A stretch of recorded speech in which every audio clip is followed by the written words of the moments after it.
Let me see. This morning is that's grand. It's not even waiting. Show on stream. Oh, maybe I should have done that in the past. Bum, bum, bum, bum, bum. Is it just my channel? It's all rocked up. Yeah, just mine. God damn it. I'll just go around fixing everything. We don't need that there for now.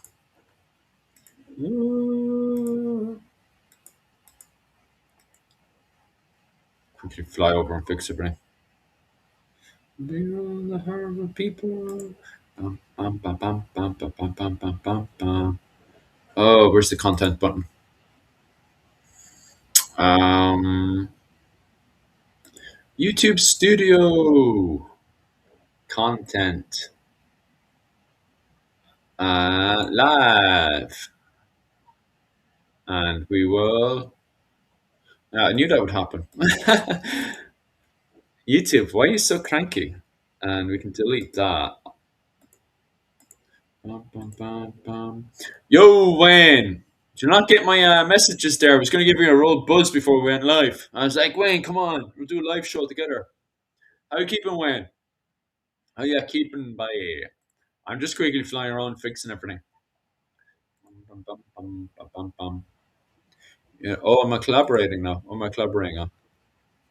I look wild. Oh, right. No, that's not. What are you saying? What is 6 days ago? I don't know what this thing is on. Some people, huh? Wayne, can you hear me, Wayne? Or is the sound wrecked? Bum bum bum. Rachel is trying to fix stuff. So Rachel's going to be slightly late today. And that's pretty much it. And then we're going to have an old conversation and chat about Christmas during the medieval period, which is very interesting because there's a ton of new articles out. You can hear me fine. That's grand. As long as Ryan can hear me, that's the main thing. It doesn't matter if Wayne can hear me or not. Um, okay, I've got my what was it? My payments are sorted on my side, and click, click, click. I feel like I left something else, and I can't remember what it is. Late one tonight. Hope Santa. Yeah, we were testing away. Myself and Rachel were, and we think the algorithm suddenly starts to go up higher at this time. So we've decided to put it on for this time just to see what the crack is. How about Santa's been, and after putting the presents under the tree, family all set. Oh, nice. As long as the family's sorted, anyway. How are they keeping these days, caveman? Oh, Rachel.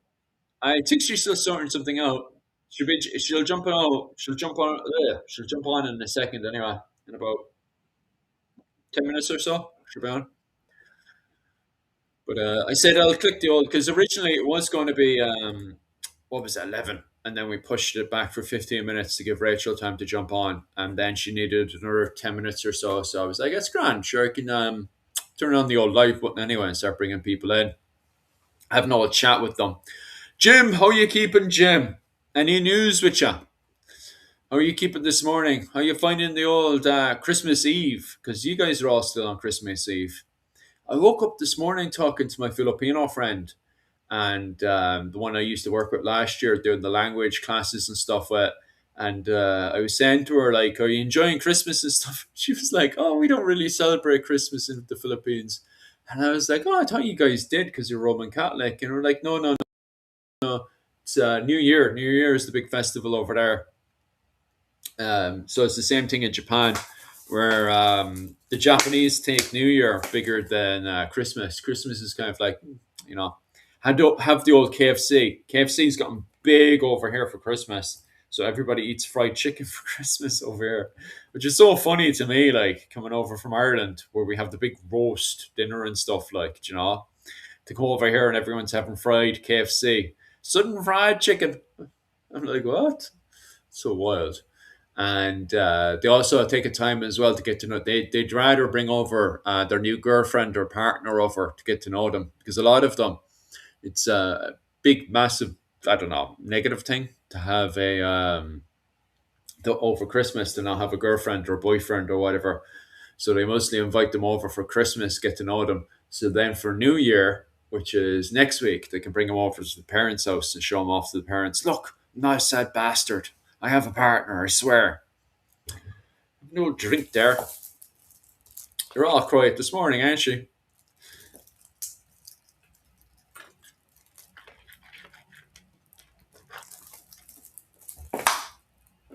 And let me see what else we've got. Dun, dun, dun.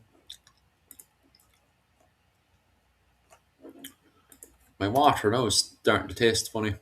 I had the same water from yesterday and sipping away on it. I need to be drinking more water though. Bum, bum, bum.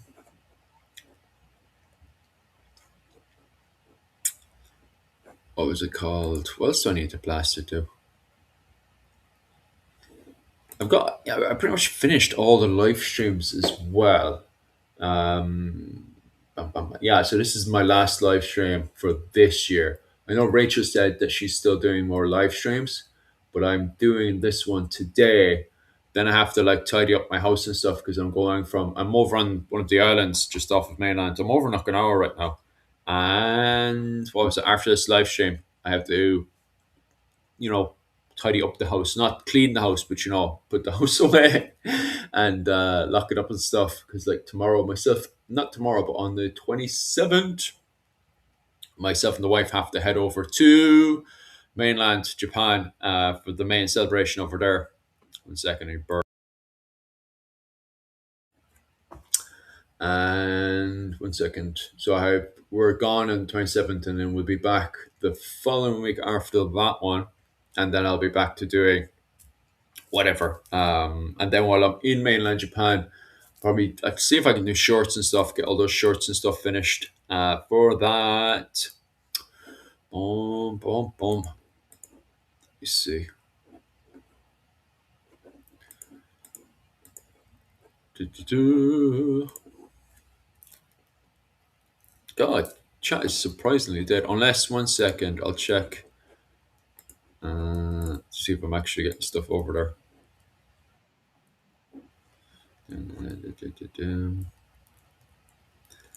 Yeah, it's dead on this side too.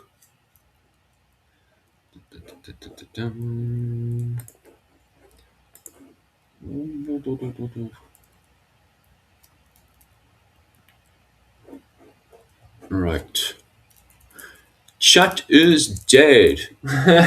What we're going to talk about and cover the next 5 minutes, I thought chat would be more chatty. Chatty, chatty, chatty. Chat, chat, chat. And if I knew chat was going to be so not moving right now.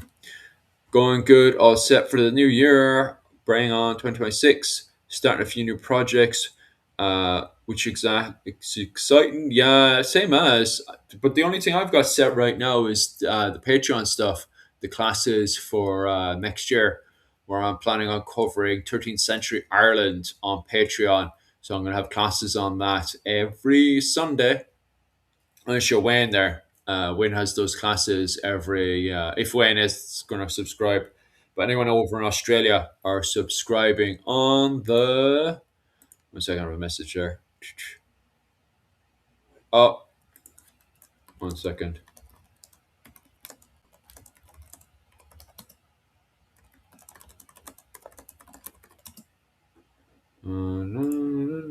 Give us a second there. 1 second. 1 second. But how are you keeping by? How's Shan? Give us a second there, lads. There we go.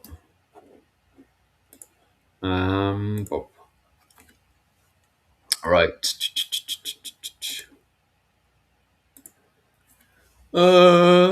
Sounds like you're all set yourself for the new year. Japan, somewhere I'm aiming to get. Yeah. If yeah, I definitely would go for New Year celebration, I would try to get yourself a Japanese family. Try to get yourself adopted into one, because Japan, I don't Japan. Everyone says it's proper depressing. Like if you're not part of a family or anything, it's not the greatest. But I think that's the same for everyone. Christmas and stuff, they're proper family events, aren't they? Like you kind of want to get yourself somewhere, or as the Japanese do, there's a difference between lonely Christmas. Go and get yourself a girlfriend, make your own family probably, or a boyfriend. Hi all, how's Shane keeping? How you doing? Any news with yourself, Shane? Bum, bum, bum. So what's my plan again? Oh, Rachel's in. So I have to waffle more shite. 1 second. Oh, she's back out again. But anyway, back to waffling shite. I have the Patreon. So the Patreon is back next month. Not this week, not the next week, but the week. 1 second. I keep getting messages off Rachel. I'm just okay. Cool. Anyway, back to waffling shite. I need to. What was it? I have Patreon. Patreon's next week. That's 20 quid a month, where I am covering, or start off actually covering 13th century Ireland.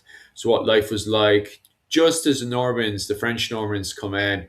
Well, I keep saying Anglo Norman and Cambro Norman, but they bring in more French everything pretty much more than anything else. I know everybody's just like, oh yeah, but they're Cambro Norman and well Anglo Norman and stuff. Yeah, that's true, but these guys are very, very French like, they're coming in here, and they bring in more continental connections from Ireland into Bristol, England, and then from there into France. Because at the time, even the King of England spent most of his time in France and was given homage to the King of France rather than governing his own realm in many ways. Like, so it's a funny one, but at the same time, don't get me wrong, they're also fighting it with the French king as well. The old Baron Wars are kicking off left, right, and centre in this era between the various Anglo Norman and Frankish knights, basically. I'm beginning. I have my YouTube channel in the near. It's for my clan society. I'll cover mostly. Oh, nice. Yeah, definitely keep me updated with that one, Caveman, and I will try to promote that where I can, obviously, especially the Viking reenactment side of things. Because I did that for a good few years with White Horse Vikings with Alex. So I was with Alex for a good few years doing that one for sure. Like, so I have no problems jumping in with you guys and promoting your work and stuff as well. Definitely want to, some stage, I'm not even sure when I bloody will go home next. I was thinking to myself to go home next, now, what was it called, this year, but I'm not sure. Everything over on my side is just up in the air, like, especially my wife's work and stuff. It's just, Jesus Christ, that company doesn't know if it's coming or going. So I have a lot of stuff right now just up in the air. So I don't even know if I'm coming back for, because I would literally love to break my back to head on over to Ireland for another old cattle raiding season and stuff. Especially get over to what was it called? The Slane show and stuff. I'd absolutely love to get over there for that one. Hey, just stopping by to say Merry Christmas. Merry Christmas to yourself. How are you keeping? All the men, Johnny. How's Johnny keeping? Any news with yourself, lad? Merry Christmas to yourself and Rachel. Aye, I'll make if Susan, if you're just popping in and out, I'll say that to Rachel later that you came in for an old Happy Christmas. Hope you're doing well, Susan. Anyway, hello, hello, hello. Merry Christmas. Actually, do you know what? I'll turn on the old chat from here so everyone can see the old chat. The comments should be popping in there now. Ah, there we go. But shit, it's a handy thing there, isn't it? Does that zoom up and down? No, it doesn't. Hello, happy Christmas to yourself. Hope, where is it? Hope. Yeah, it's going good. It started off quite well, Kevin. To be quite honest with you, I have to keep promoting it now. I think the plan is once I get back after Christmas and the New Year and stuff. I'm hearing funny sounds. It's not on my side anyway. Give us a second there, Kevin. Oh yeah, some notification. But anyway, I back to talking to you there, Kevin. It's going grand so far. I do have to promote it. It was Rachel. That's bloody. You've reminded me. Um, what was it called? Jeez, what was the link for that again? As actually, actually, 1 second there. I'll quickly scan through this. Get that blaster link. You remind me. I was there, Kevin, for a while. I was thinking to myself, I've forgotten something. I'm sure I've forgotten something. I was there, even there, thinking to myself. And when you said it there, I was like, "Oh, the link. I forgot the link, didn't I?" 1 second. I'll quickly go through Rachel's messages and just take that link out. Shove it back in again. Where is it? Christ, myself and Rachel just had a conversation for ages on 13th century Scotland. All these stupid messages, which were grand at the time. And a whole lot of questions of me asking stupid stuff. Oh, there it is. Da, da, da, da, da. You see, it's grand for me. I have more of the Gaelic side of it squared away. Yeah, it's on, what was it, $266 right now, Kevin, which is not bad for getting the foundations in. We can't do anything too mad right now. But when it comes down to it, I don't know if I could send it straight there. Joe, I can do as well. I was thinking about just copy and pasting it there, Kevin. Just give us a second there, lads. And what I'll do the old fashioned cut. I'll just cut it I'll just cut the screen. This is what I've done a few times already. Oh, my voice. 1 second. Oh, my voice is proper gone. Cut, photo, cut. No, no.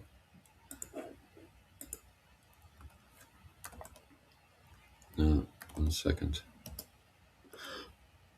No, that's much better. Da, da, da, da, da, da, da, da. 1 second, lads. Merry Christmas, Merry Christmas. I'm also designing a Viking Age. Oh, how does that work, man? Yeah, that's Bohart style rules put into full contact. I wonder how that would work. Late stream tonight. Yeah, allegedly this is the best time to get the old views in. So hopefully we'll see what happens. Where are you from, bud? Over in I'm in Japan right now, boy. Any good Irish warrior books coming out? I need Irish warrior books. What you're looking for is did you not see what's it called? That new book is out. Gaelic World at War. Give us a second there. I'll see if I can find it there, lads. Gaelic World at War. Do I have it here? I have it probably somewhere. Give us a second there. I'm doing everything at once now. It's wild. We're living in wild times, lads. Gaelic World at War. Give us a second. I'll quickly find that one actually for you. World at War. That book is only came out over Christmas. Like, it's a new enough one. Like, but I need to get a hold of that book. I was gonna get it off the brother, but the brother hasn't. Trying to get things out to Japan is a pain and a half. I thought I'd be able to get the brother to bring it over, and this morning it's become way too hectic for the brother to try to get it over. So I'll see if I can find another means to get it over. The book. Where the hell did I put that book? Sorry, 1 second. Sorry about this. 1 second there. Oh yeah, I see where I put it. Right.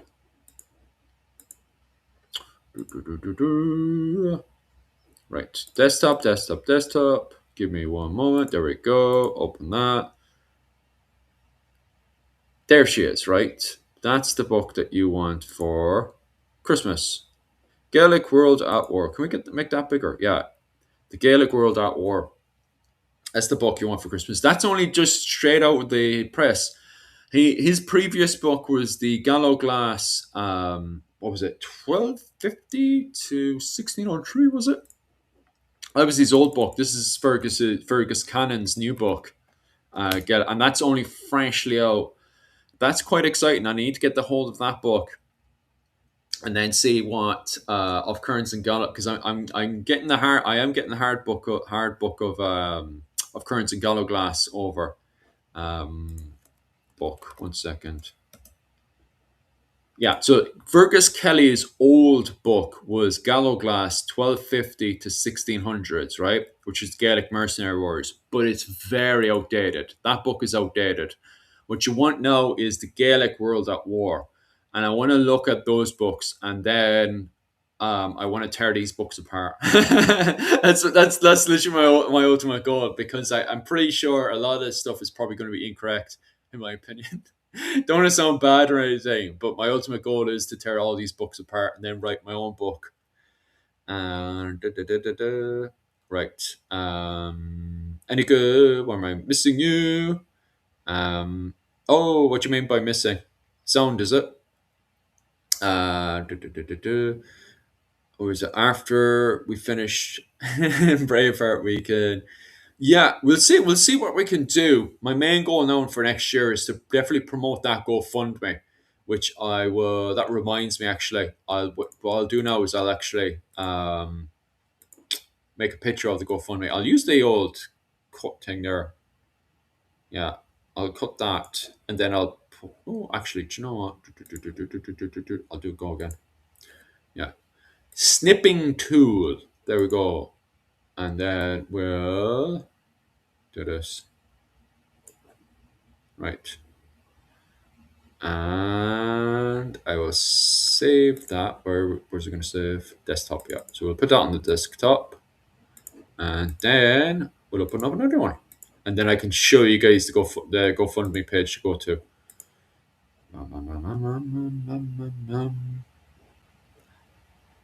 There we go. Right. So that's the GoFundMe. How's that going to load up? There we go. If I switch to that one, maybe this one.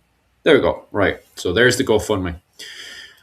Okay. I started my Sligo code. Oh wow, man, that's one. Kevin, that is one. What was it called? How's that going to load? That's perfect. Yeah, I'm after that one as well, man. I'd love to make that in the future as well, or try to get somebody to make it as well for me because I think that outfit's absolutely amazing. To be honest with you, Yuki's bloody overstressed from this bloody Japanese work. I tell you something, don't go working in Japan. Like Japan and Germany, and I think I think some of you guys were saying America's very bad right now for being milked in the workplace as well. But yeah, Japan is just like Jesus. Christmas Day, and oh, I won't even go into it. I'll probably get into trouble for bitching about Japan. But yeah, overstressed over bloody work, Susan. To be honest with you, like Jesus. The Gaelic World at War. I wonder is it any good? I haven't got a hold of it yet. I think Kevin in the chat has a hold of the Gaelic World at War. To be honest with you, man. But it's definitely it's a book you have to get regardless. If you're going into these conversations now, you need to get this one of Kearns and Gallowglass, which the hardback book is on my way. I've got bits of it saved on the computer stuff from what people have been sending over to me. But I'm getting the hard book sent over to me now, and then I'm going to try to get a hold of this one. I need to get a hold of this one, and I need to get a hold of Dave Swift's book on the Gallo Glass as well. Those are the books I need to get a hold of. When you're in Ireland next, and when you're going to Slane, I'll gift you some off my. Oh, you're a man. You're an absolute saint. Yeah, I'll see what I can do. I was planning to get over to what was it called, Ireland for an old cattle raiding season this year, and oh my god, like it's just I don't know. Right now here at Christmas, I'm just like up everything is up in the air right now. So I don't know what the crack is about getting home for this summer. But we'll see. Because between the jigs and the rails now, my wife is really annoyed at her workplace. So she'll probably end up, she's gonna get her qualifications and stuff sorted out with this company. And then she's like, plan is just to go over to Singapore. And I'm not turning on and saying, oh, life will be great and everything on the other side. It's just right now they're just taking a piss, like, to be honest with you. And she's getting sick of it. So she's looking to either jump over to Singapore, work hard over there, or jump over to Germany, one or the other. But you know yourself, like, we'll see, we'll see, we'll see. That might be a great event, Susan. What was Susan's other comment? Pop that back up there. And Merry Christmas.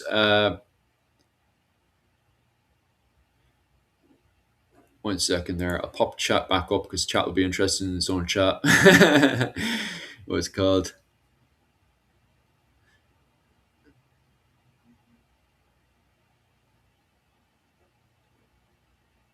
I have a good Brian Brew book and Tom book.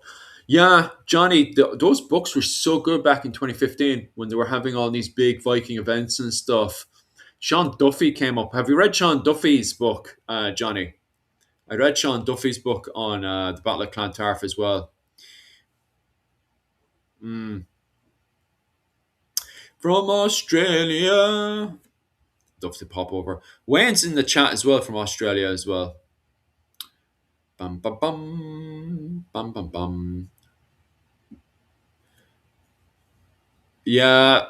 Well, we already have the Tomba Cooley, to be honest with you. Have you read the Tomba Cooley? I don't really want to do overtime. Oh, yeah. Well, it's not so much the overtime. We don't mind the overtime. It's bloody taking the piss because they were promising. There was just a lot of politics happening in the back, but fucking taking the piss out of my wife for the sake of taking the piss out of my wife. That's what we're kind of bloody annoyed about. But yeah. Dun, dun, dun. Have you any pictures of the Sligo? 1 second there. I can get you the bind to. Actually, I'm sure I have tons of it saved because Rachel sent me this quote over like 1,000 times. What was it called? Jim. There she is. This is the actual find itself. What I love about it is the old pants. Pants are absolutely amazing. I'll let you have a good gawk at that while I go through the comments there, Jim. I'd like to get us really. Yeah.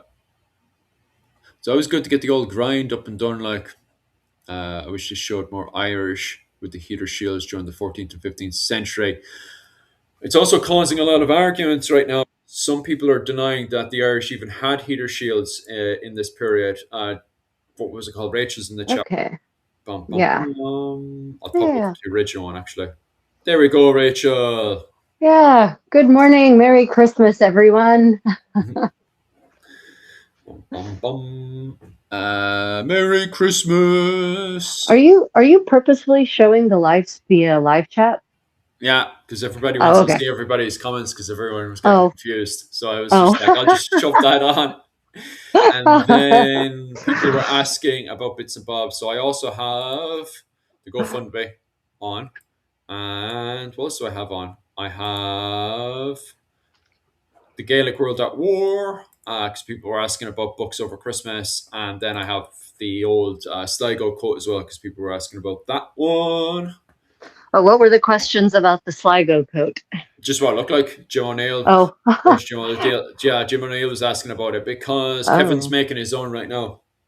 Oh, yeah. So I just like to reemphasize for everyone who is unaware, that is actually a controversial garment because fashion historians debate whether it dates to the 15th century or the 17th century or somewhere in between, because no one has bothered to actually carbon date it. That would be the responsible thing to do as a museum. Looking at you, Ireland. Would be to just carbon date this damn thing and at least get a potential date of inception of the fabric, even if the garment wasn't necessarily made at the same time as the fabric, but no one's done that. Yeah. So it looks a hell of a lot like that Irish bard in the Scotochronicon. Yeah, it does. Right?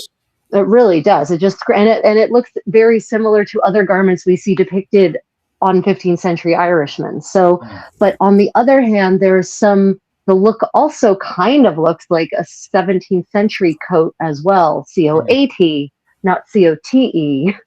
Mm. So there's a lot of debate, but I mean, for my money, the thing really looks much more 14th or 15th century than 17th century. So Mm, mm, mm.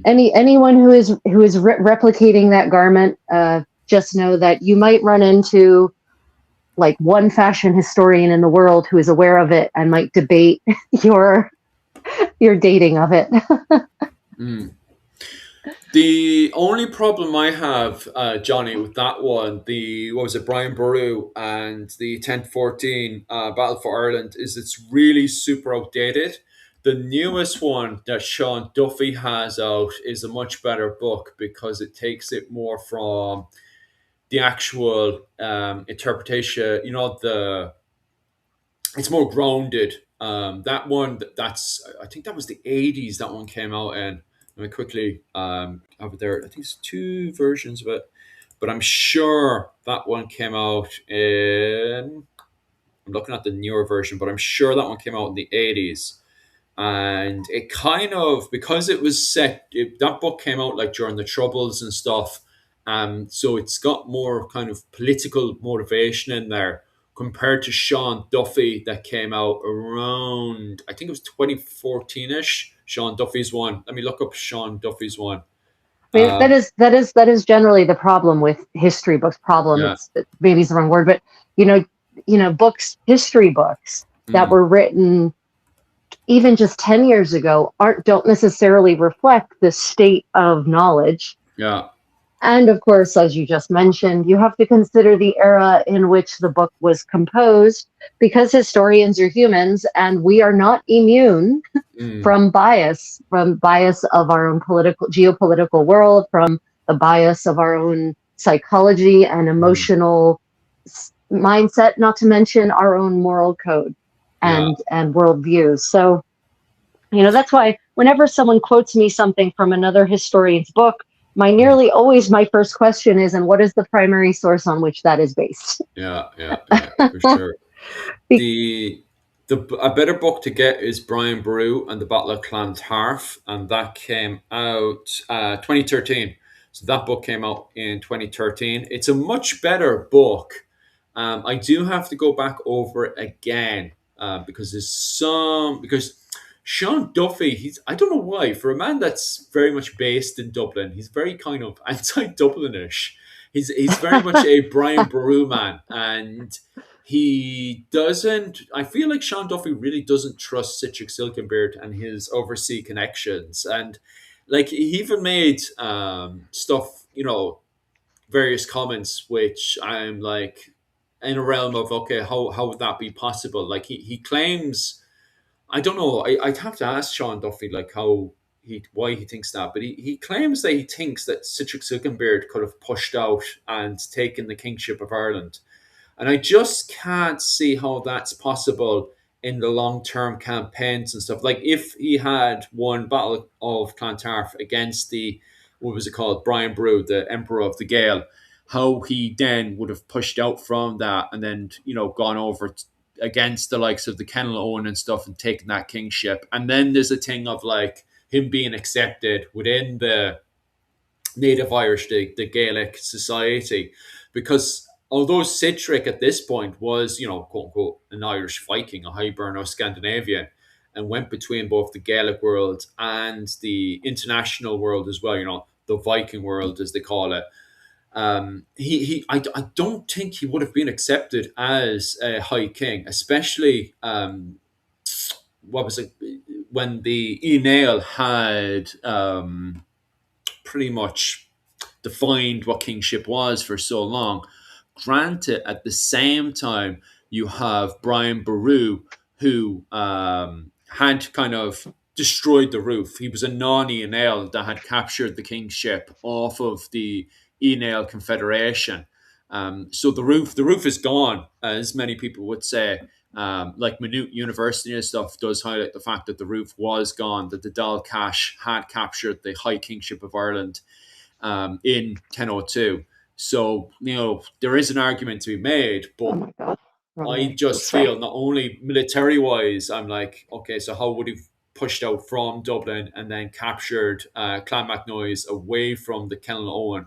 But furthermore, how because it's not just taking something military wise, but then there's a certain level of trying to be accepted by the community. Are there true dominance and fear, which you need a military presence to do, or by being chosen by the people?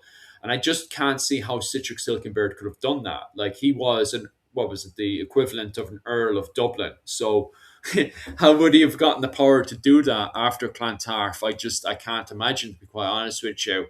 Yeah, that would be my thing with my kind of critique or my criticism of Sean Duffy's Brian Brew and the Battle of Clontarf, the book that came out in 2013. But it's a fantastic book.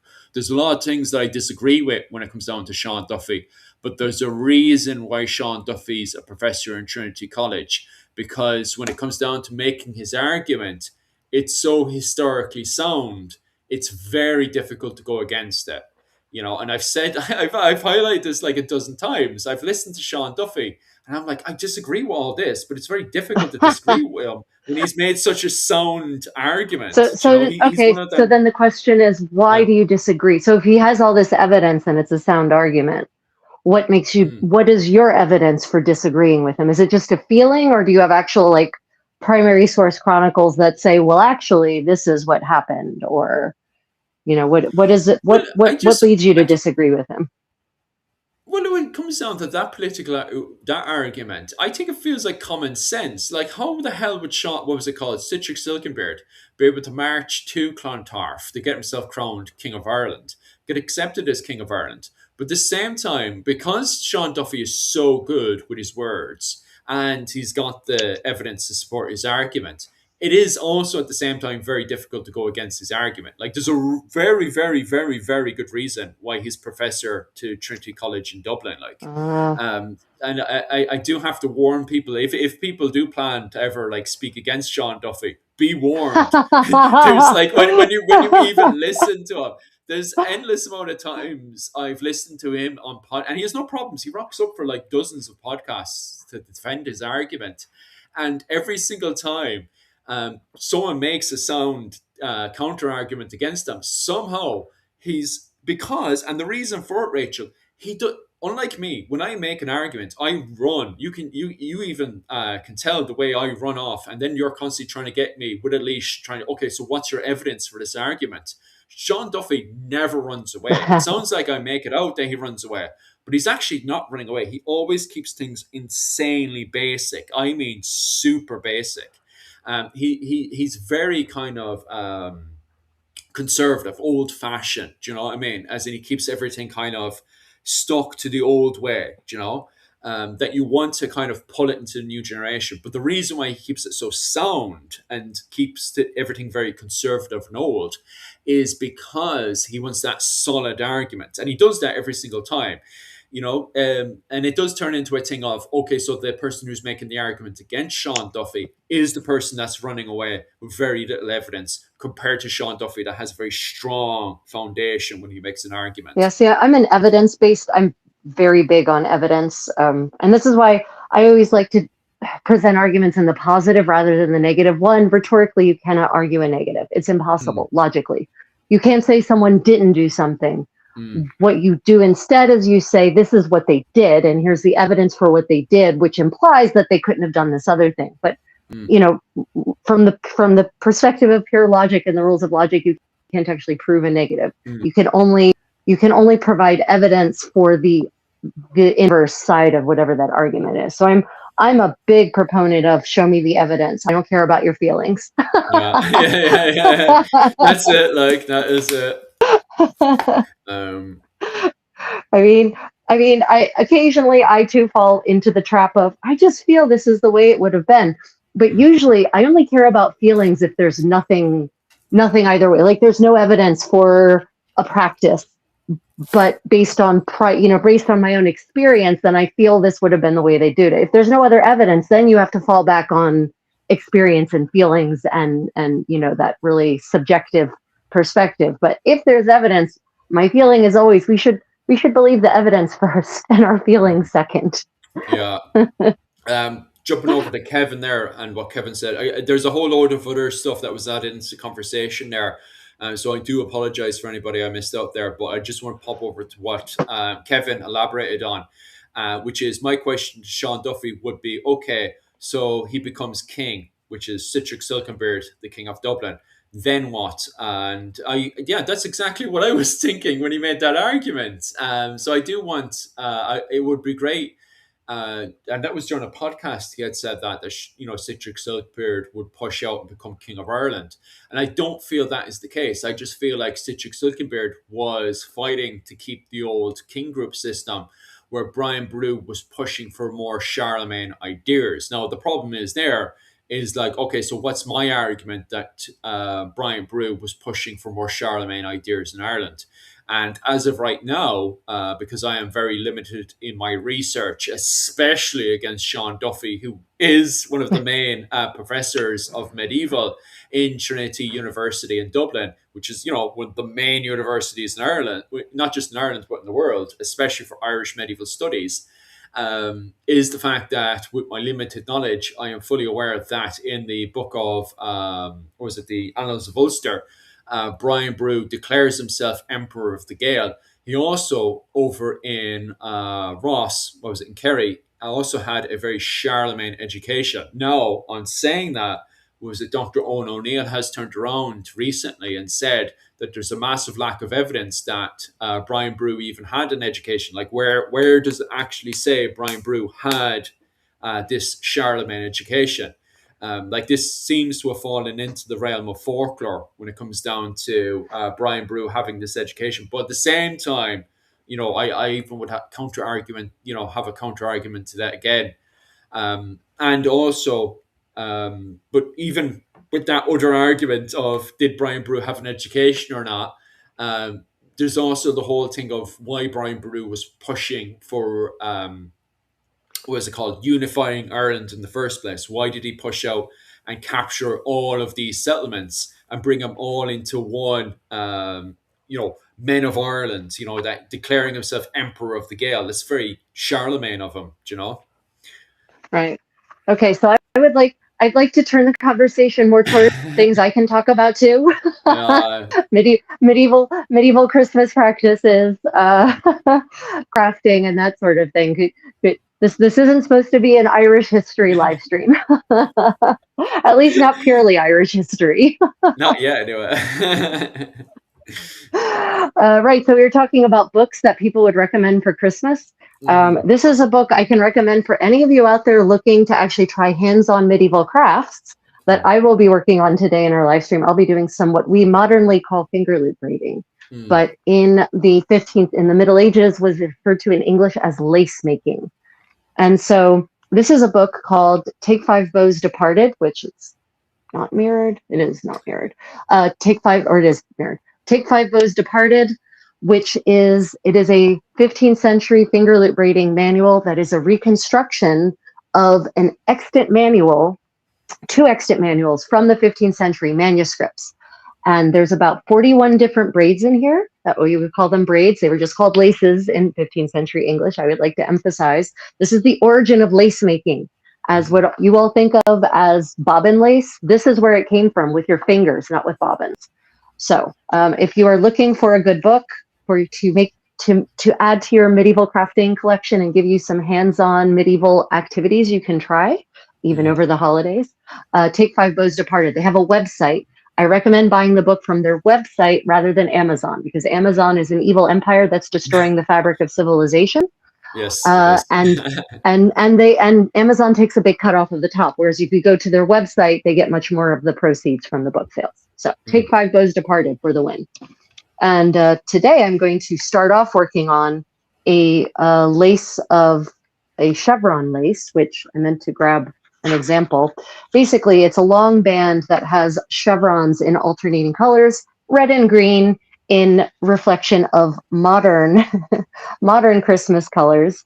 But I'd like to emphasize that we actually have no evidence that medieval Christmas colors, that there were medieval Christmas colors, or that red and green were those colors. I don't, Philip, is there any evidence of Christmas colors in any part or any time of medieval Ireland? Have you ever read anything like that?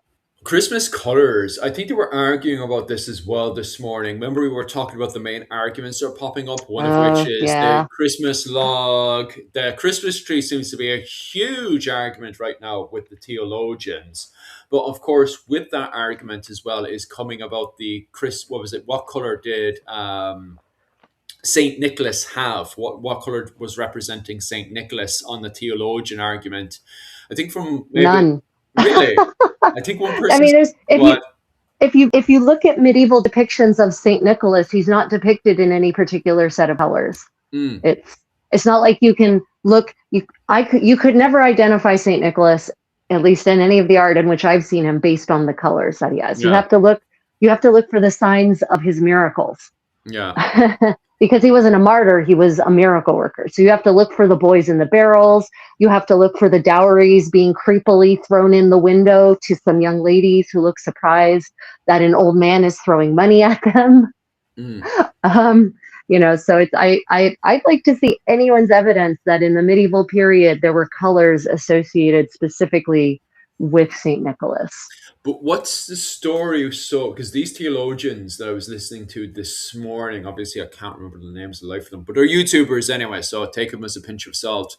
But regardless, it sounds bad, but they're probably proper qualified theologians. I don't know. I just saw them pop up on They social know they media. could be. There are Yeah, lots of actual degreed historians now yeah, on YouTube because they recognize that they can supplement their generally shitty income yeah. by having a YouTube presence. For sure. Regardless, one was making the argument that St. Nicholas was in blue before he was in red, before he was hijacked by Coca Cola. Wait, are we talking about Santa Claus or St. Nicholas?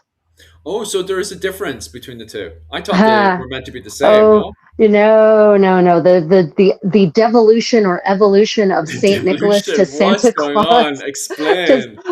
to Santa Claus is mostly happens in the 19th century, right? Okay, but yeah, that There's still happens in the 19th century because within the okay. I need to take a step back and explain this. So one of the biggest arguments of all these colors and Christmas trees and everything is right now between pagans and Christians, right? The theologians of both sides. I do you call pagan theologians theologians? I don't know. Do you? I mean, a theologian it's a religion, right? So if Yeah. you're an expert in that religion's dogma, then you're a theologian, Yeah, right? well, Yeah. there you go. Anyway, they're both having arguments within the medieval community, and they're both saying, well, Christians are reckoning that their Christmas came out of Christian celebrations, i.e., Christ, Christmas, all that stuff, right? And pagans are reckoning that everything came out of everything that is Christmas and Christianity during Christmas had its roots in paganism. And that's kind of the argument. And the biggest problem I have with a lot of it is that they make it very black and white. It's either a pagan celebration or it's a Christian celebration. It's either Mm. one with the one or the other with them. Where I feel like, and this is me saying my feelings. I feel like it was more in the middle. There seems to be and as you said there, 19th century, and I'm finding the same thing as well. There's so much that's added on over time rather than everything being born out of the 5th century. So I Yeah. I think I'm in the same thing as well, where it seems like stuff are added on, but within the arguments online right now, it seems to be, pagans on one side saying that everything was stolen in the 5th century, and then Christians on the other one saying that, this has roots within Christianity. So, Right. how do you Well, feel I about it, mean, Rachel? I have to say that if it's not black and white, right? You Yeah. can't say, well, this was always this was a pagan practice and it remained unchanged in Mm. this ritual form for 2,000 years. That's nonsense. Nothing, very little stays unchanged over 2,000 years. Yeah. Even practices that are considered sacrosanct and unimpugnable and untouchable and immutable, Mm. even those with time will end up changing. So yeah, there's our modern day Christmas practices in the West are mostly are mostly now a consequence of consumerism rather than any kind of religious practice. I'm not talking about the church practices. I mean, like the social, the societal component is only vaguely connected to any kind of spiritual or religious practice anymore. But the practice of gift giving, for example, at this time of year, that dates back to ancient Rome, before Christianity. So yes, there is also a component that comes from the tradition of the three magi, right? And that's why gifts are given tradition, or in many places in medieval Europe, on Twelfth Night, not on Christmas, because it's supposed to be a reflection of the gift giving of the three magi, acknowledging that Christ is the Messiah, right? That's why in a lot of in the Mediterranean, in a lot of places, gifts are still given on Twelfth Night, on the Feast of the Epiphany, not on Christmas. So it's like, well, the Feast of the Magi is 100% a Christian holiday, Catholic holiday, maybe Orthodox as well, probably, I think.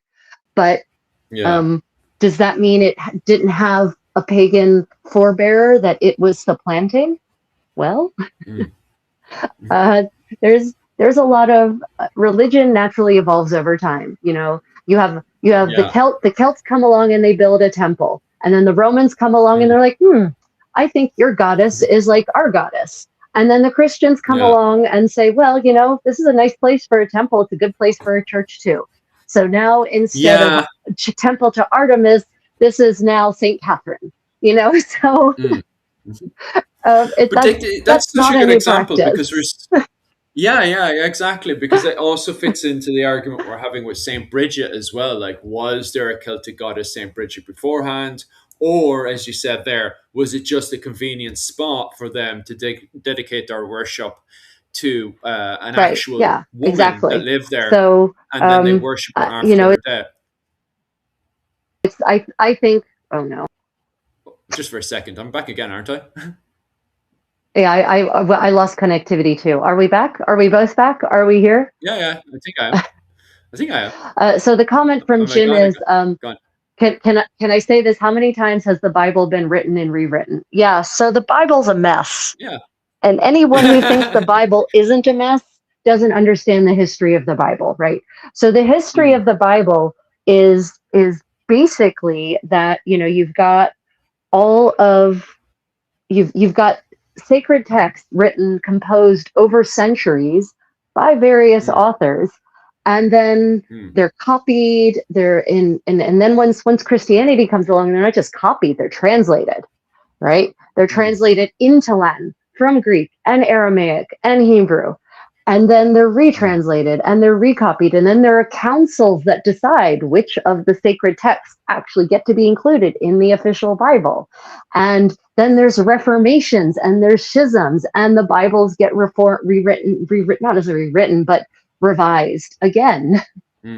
And every time there is a translation, there is a process of interpretation, which means that, again, just like with historians, in enters the bias, in enters geopolitical circumstances, in enters personal viewpoints and philosophy. No matter how hard a translator, even the most honest translator, I'm a professional translator, I'm speaking from firsthand experience, no matter how hard you may try to divorce yourself from the text as a human being and try not to relate to it in any kind of way, emotional way, it's good luck with that. We're humans. We're built on emotions. So so and we know for a fact that the Bible, especially passages that are of a more poignant nature, shall we say, are intentionally retranslated, which might equal rewritten, to make a certain point or make a certain subset of the population a target, right? I'm thinking specifically of the tale of Sodom and Gomorrah, and how the original Hebrew refers to this one of the groups of sinners as being pederasts, and then in the 19th century, it's suddenly retranslated to homosexuals. So, that's So it's a good point, Jim. Yeah, it's a funny one though. The way that and it does it depends on the era when it's translated and stuff. Because when did you say that translation from pedo to homosexual was? 19th century is the earliest, Oh, I can track it to anyway, is happens in the that's 19th interesting. century. Yeah. Because the 15th century, if I remember that letter from Henry VIII's mother to, sorry, no, not Henry VIII, Henry VII's Oh, mother to the King of Scotland. Margaret Beaufort. Yeah, yeah. It seems to me that there seems to be a lack of understanding of when exactly, a man and a woman should be Oh well, legally no, getting at it and I stuff. mean that there's other reasons that various societies have outlawed or immoralized homosexuality. It doesn't have to be Mm, because of the Sodom and Gomorrah story, right? yeah, There's yeah. other non-biblical reasons. There's other Mm. reasons that people can decide, well, this is biblically founded, but then when you ask them where it's biblically founded, they can't actually point to it, but they'll still say, but it's still Yeah, immoral, right? So yeah, yeah, Margaret Beaufort was a very pious woman, and yeah, yeah, she was very conservative in a lot of ways. And yeah.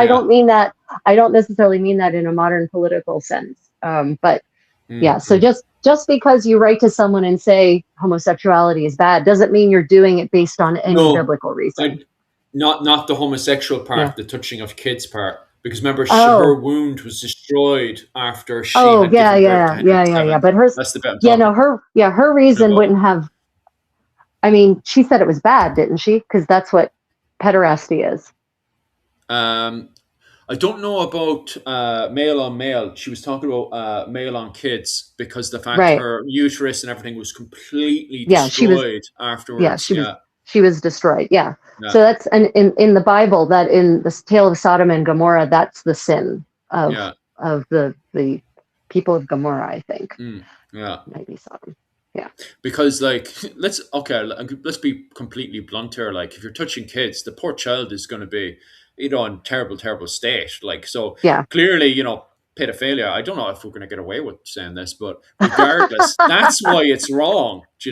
Yeah. If you go around doing that kind of stuff, it's going to have destructive.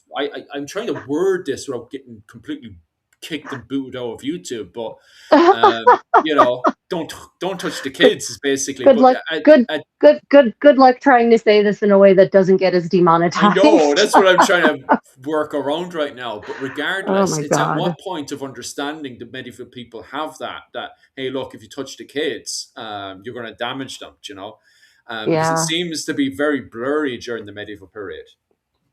Oh yeah, That's for what I'm trying to certain. get at. Yeah. Yeah, it's honestly up until, yeah, there's a difference between what is considered morally right or immorally right by the authorities and what society accepts. Those Yeah. two things don't necessarily always align, right? Mm. And and Europe is not a monolith, right? Medieval Europe is definitely not a monolith. It's not a monolith by geography. It's not a monolith over the 1,000 years of the period. So those attitudes are also going to change over Mm. time, you know. So Yeah. it's that's definitely not something I'm really prepared to delve into this morning, Mm-hmm. because it's not. I haven't I haven't done deep amounts of research into the attitudes uh, to pederasty throughout the Middle Ages. I know in the Roman Empire it was not a problem. It Yeah. was it was considered a standard part of life, Yeah. sadly. Back to more So happier yeah, stuff that's yeah. Back acceptable. to more happier stuff. The colors. So we were talking about the colors of Saint Nicholas. So what were these gentlemen? Saint Nicholas. They're talking about Santa Claus Well, or you Saint see, this Nicholas, is the this is the medieval thing. saint. This is the thing as well. Is a lot of those videos now? Saint Nicholas is out of my field of expertise, right? But they were saying, just blatantly saying, that Saint Nicholas's color was blue. But as you said there, and I don't think this guy could tell this apart. You're saying now is that Saint Nicholas and Santa Claus are two different people, and are you saying that Saint Santa Claus's color is blue before Coca Cola taken over and turned it red? Is that what you're saying there, Rachel? Oh no, no, no, no. I don't. You're talking about Santa Claus. That's not Saint Nicholas. Okay. I'm talking about the medieval saint, Saint Nicholas. If you're talking about the colors of the coats of the character of Santa Claus starting in about the 19th century, Yeah. that is there's if you look at the depictions of Santa Claus through the Mm. 19th century, starting with the poem Night Before Christmas, he's depicted in a lot of different colors, Yeah. not blue, not red, not green. Like Coca-Cola sort of codified the red, but they weren't the first ones to depict him in red. So Oh, really? yeah, really. Yeah. Because the And writing he also online is they robbed them. right. No, Santa Claus also grows as the Yeah. 19th century goes on. He starts off as an elf, right? He's in The Night Before Christmas, he's discussed as being an elf, and he's No a little way. elf. Yeah, he's described as a little elf. And he's depicted that way too. If you look at the original illustrations of that poem, the night before Christmas, he's a Yeah. little guy. That's how No he gets way. down a chimney. He's little. And he, Ah. right? Victorian chimneys are not known for being giant. Mm, So he's a little elf. He can fit through the chimney. That's why mm. when everyone talks about how can Santa Claus fit through the chimney? Well, if you shrink him to his original size, it was no problem. So, Oh, right. Now I right. understand. And then for whatever reason, as the decades wear on in the 19th century, the illustrators start depicting him larger and larger and larger until he's a full size human man, if Mm. not a little bit bigger then. Yeah, I know, right? It's Yeah. starting to get very big now, like Right. especially with the recent KFC and McDonald's. Because I'm even looking at what was it called? Interpretations from the 1920s, and he just has a little belly pop. No, he's fully blown with the old what was it? The Coca-Cola bottle in one hand and the KFC package in the other. I think just down the road Right. there's an Right. interpretation of Santa Claus. Because in Japan, by the way, Santa Claus eats KFC. By the way, I'm Oh. not being paid by KFC or anything, but yeah, they're just down the road. You can Oh my see God. what was it called? Oh, thanks very much for that one. Music. What was it? Merry Oh, Christmas, y'all. Oh, thank you so much for that one, and I hope oh, you have a great music, Christmas music. yourself. Is it music for Earthworms? Oh, Yeah, thank you, yeah. music for Earthworms. Appreciate you. Thank you so Oh, much for that. fantastic. I'm Um, sorry, everyone. I can barely see the chat from my vantage point. So, Philip, I just need you to let me know if there's anything I mm, need to be responding to. I'm uh, sorry, everyone. I'm trying to do some crafting because I know you all love it watching me craft and talk about stuff. So, unfortunately, that means that the camera is further back than it usually might be. mm. Bam, bam, bam, bam. Just a whole load of Merry Christmases right now. Kaylee, girl, bam, bam, bam. Married woman. Not sure what that one is. Well, that one's pointed towards me. It's just because I'm not linguistic. I'm trying to put together the words very quickly. And maybe I missed. Sorry, Brian, if I missed one of your earlier comments there. I'm just trying to make sense of your comment. Oh yeah, sorry about that. Yeah, you're sorry. Your comment. One comment is all the way at the top, and then your second comment is all the way at the bottom there. I think you were trying to elaborate on what we were saying earlier about the Kildare and stuff. Awesome seeing you doing craft. Yeah, Kevin absolutely loves you watching you doing that. By the way, finger braiding. Yeah, so this is so just for those of you joining, first off, welcome to our Christmas crafting special, as I've called it on my channel, Mm, in the interest of hopefully making the algorithm happy. And also, it is what I'm doing. And Philip and I are just chatting about medieval Christmas and sort of topics that are tangential to that. I am mm, doing what is called lace making in 15th century English. And this is basically the origin of the lacy lace that many of you have on your fancy clothes or on your doilies, right? So this is how lace making started, and then in the 16th century someone got the bright idea that if you added spools to the end of the thread you could make it eternally long. So yeah. I was thinking that as well, Caveman. The what was it called? The whole Saint Nicholas and all those interpretations coming in from Norway over to Ireland, and I even feel like it was a recent article that only came out 2 days by. I think it's Dr. Seal. Give us a second there. I'll just click on her name because I have the article right next to me there, Kevin. And she was saying that she was also highlighting the Norwegian influences that came from Norway into Ireland, especially in 1013. If we look at Nal Saga I'm pretty sure I've seen her before. Professor. So she is professor of medieval European studies. Where is she working? Doesn't say where Professor. Trinity College, Roger, and she's over in University St Andrews. So yeah, it just gives her a qualification. But anyway, Professor Seal was highlighting 2 days ago over on the RTE on RTE.ie. She was highlighting the Norwegian influences coming over and how in Nal Saga it highlights. Now we are missing two sagas to that, which is the Brian Bruce saga is missing and the Dublin saga is missing. But we do have Njal saga, and we also have little indication and hints from the Icelandic sagas as well. Regardless, in the Njal saga, it highlights the suddenly, and our main argument revolves around what is referred to as the showing off of hard power and soft power. Her argument is, which kind of fits into a lot of stuff that I started to notice as well. So I completely agree with her article, which is her name of our article on Google is How Medieval Irish Elites, what was it called? Feasted and fought their way through Christmas. And in her article, she makes the argument that on Christmas Day they were showing off the Christmas. What was it called? These clans were doing soft power and hard power, and soft power was when they would try to outdo each other, having a bigger Christmas feast than the other side of the other clans. So, for example, you'd have Clan O'Brien up in Barathi Castle in the 15th century, trying to outdo the other clans, trying to have as big as possible as the feast to show, hey, look, our clan is better than your clan. And then on the flip side, you would have across a way over in, what was it called? Limerick, you'd have the Fitzgeralds, the Desmond Fitzgeralds in their castle trying to outdo the O'Briens, having a bigger, better feast than the O'Briens. That seems to be what she's arguing there.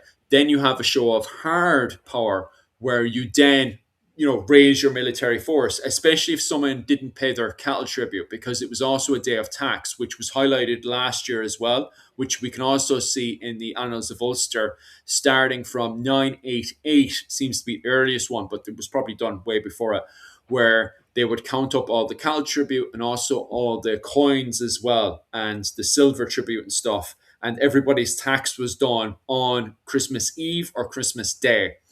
And who didn't do their tax, didn't pay their tax, if, certain like a rival clan or something didn't pay their tax to them, their tribute to them, then they would raise up their military force and just go out there and smack. It wasn't the cattle raid, from my understanding of the literature, especially going through it this morning. It wasn't a cattle raid. They literally were going out there to smash the other clan, to simplify the conversation, or king group, or to it.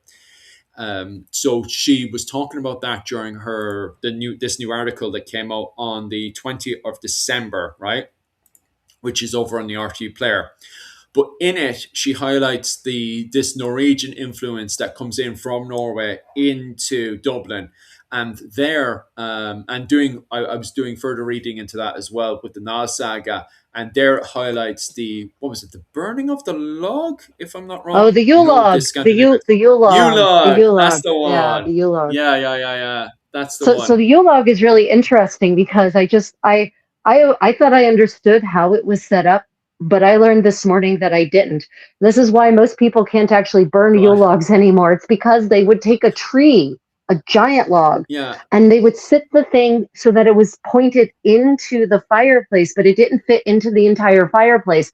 So you've got this log that is set up with the tip of it in your hearth, and it's supposed to burn for 12 days. So you actually have to, the rest of this log, this tree trunk basically, is sticking out of the hearth onto the floor.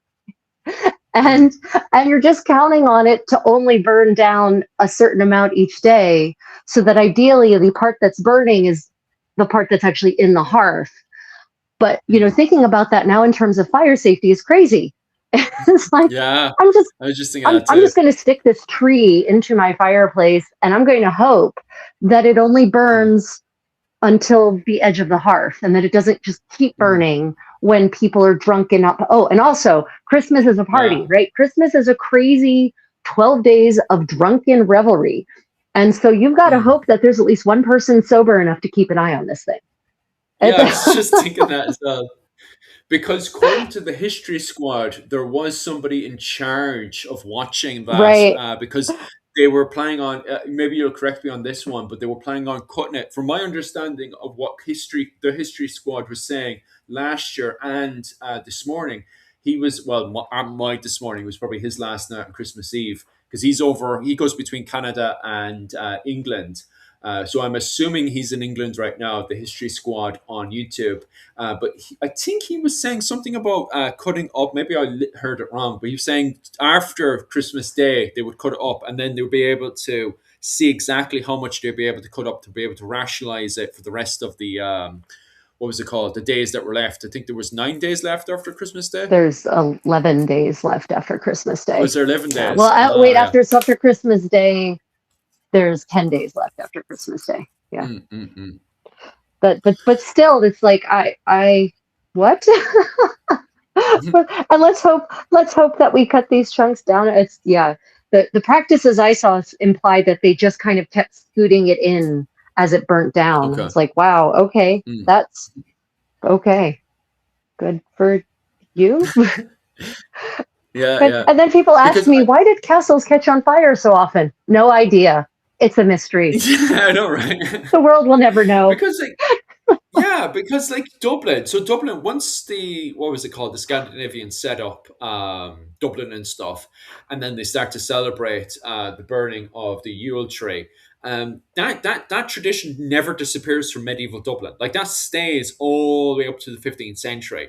Because then after the what was it called, the Vikings are pushed out or whatever, then you have the coming in of the Normans. They're celebrating the Yule log as well, aren't they?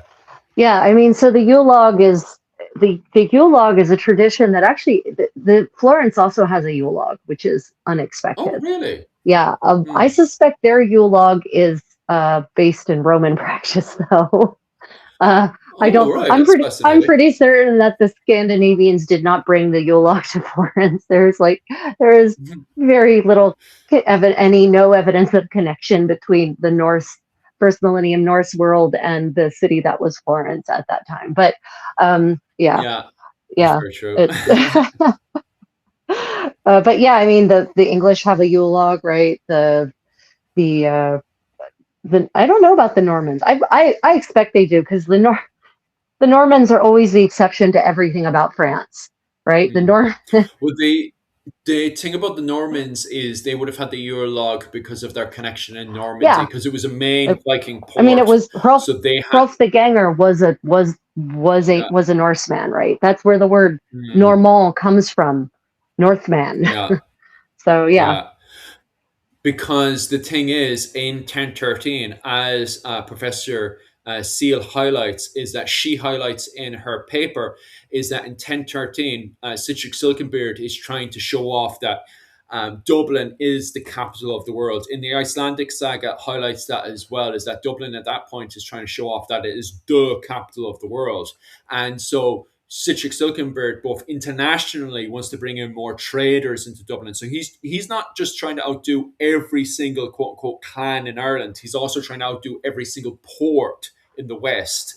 And Normandy is heavily connected into those. Like Normandy was a huge ally to Dublin at the time. Probably not later on, but at this specific time of 1013, Normandy was one of their biggest allies because and I think one of the other academics over in Gone Medieval had highlighted this during the podcast. I can't remember his name now. I do apologize for that.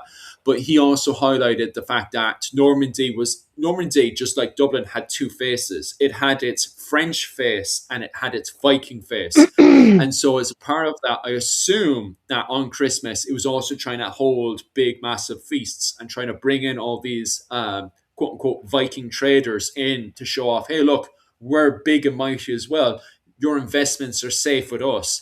And I think that's what they were trying to do in Dublin. So what was it called? Externally in 1013, what was it called? Sihtric is trying to show off, hey, look, invest your trade into Dublin. Look how big and mighty Dublin is. Your money is safe with us. But internally, he's trying to show off that he is, look what I can summon. Like, Right. as a war band this season, especially in 1013. 1013 is more important to Sihtric than any other year, because this is the year he's going to rebel against the High King of Ireland, Brian Boru.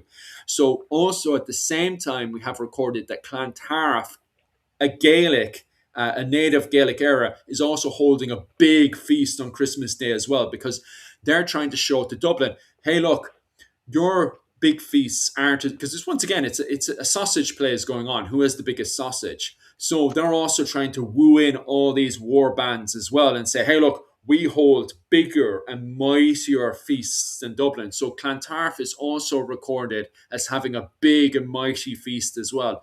And I assume, it's not written here, but I assume Brian Boru, knowing Brian Boru, the man with the Emperor of the Gael, the biggest stick of them all, is probably also doing the same thing in No. We have to stick with the metaphor, my dear. The biggest sausage of all. Right.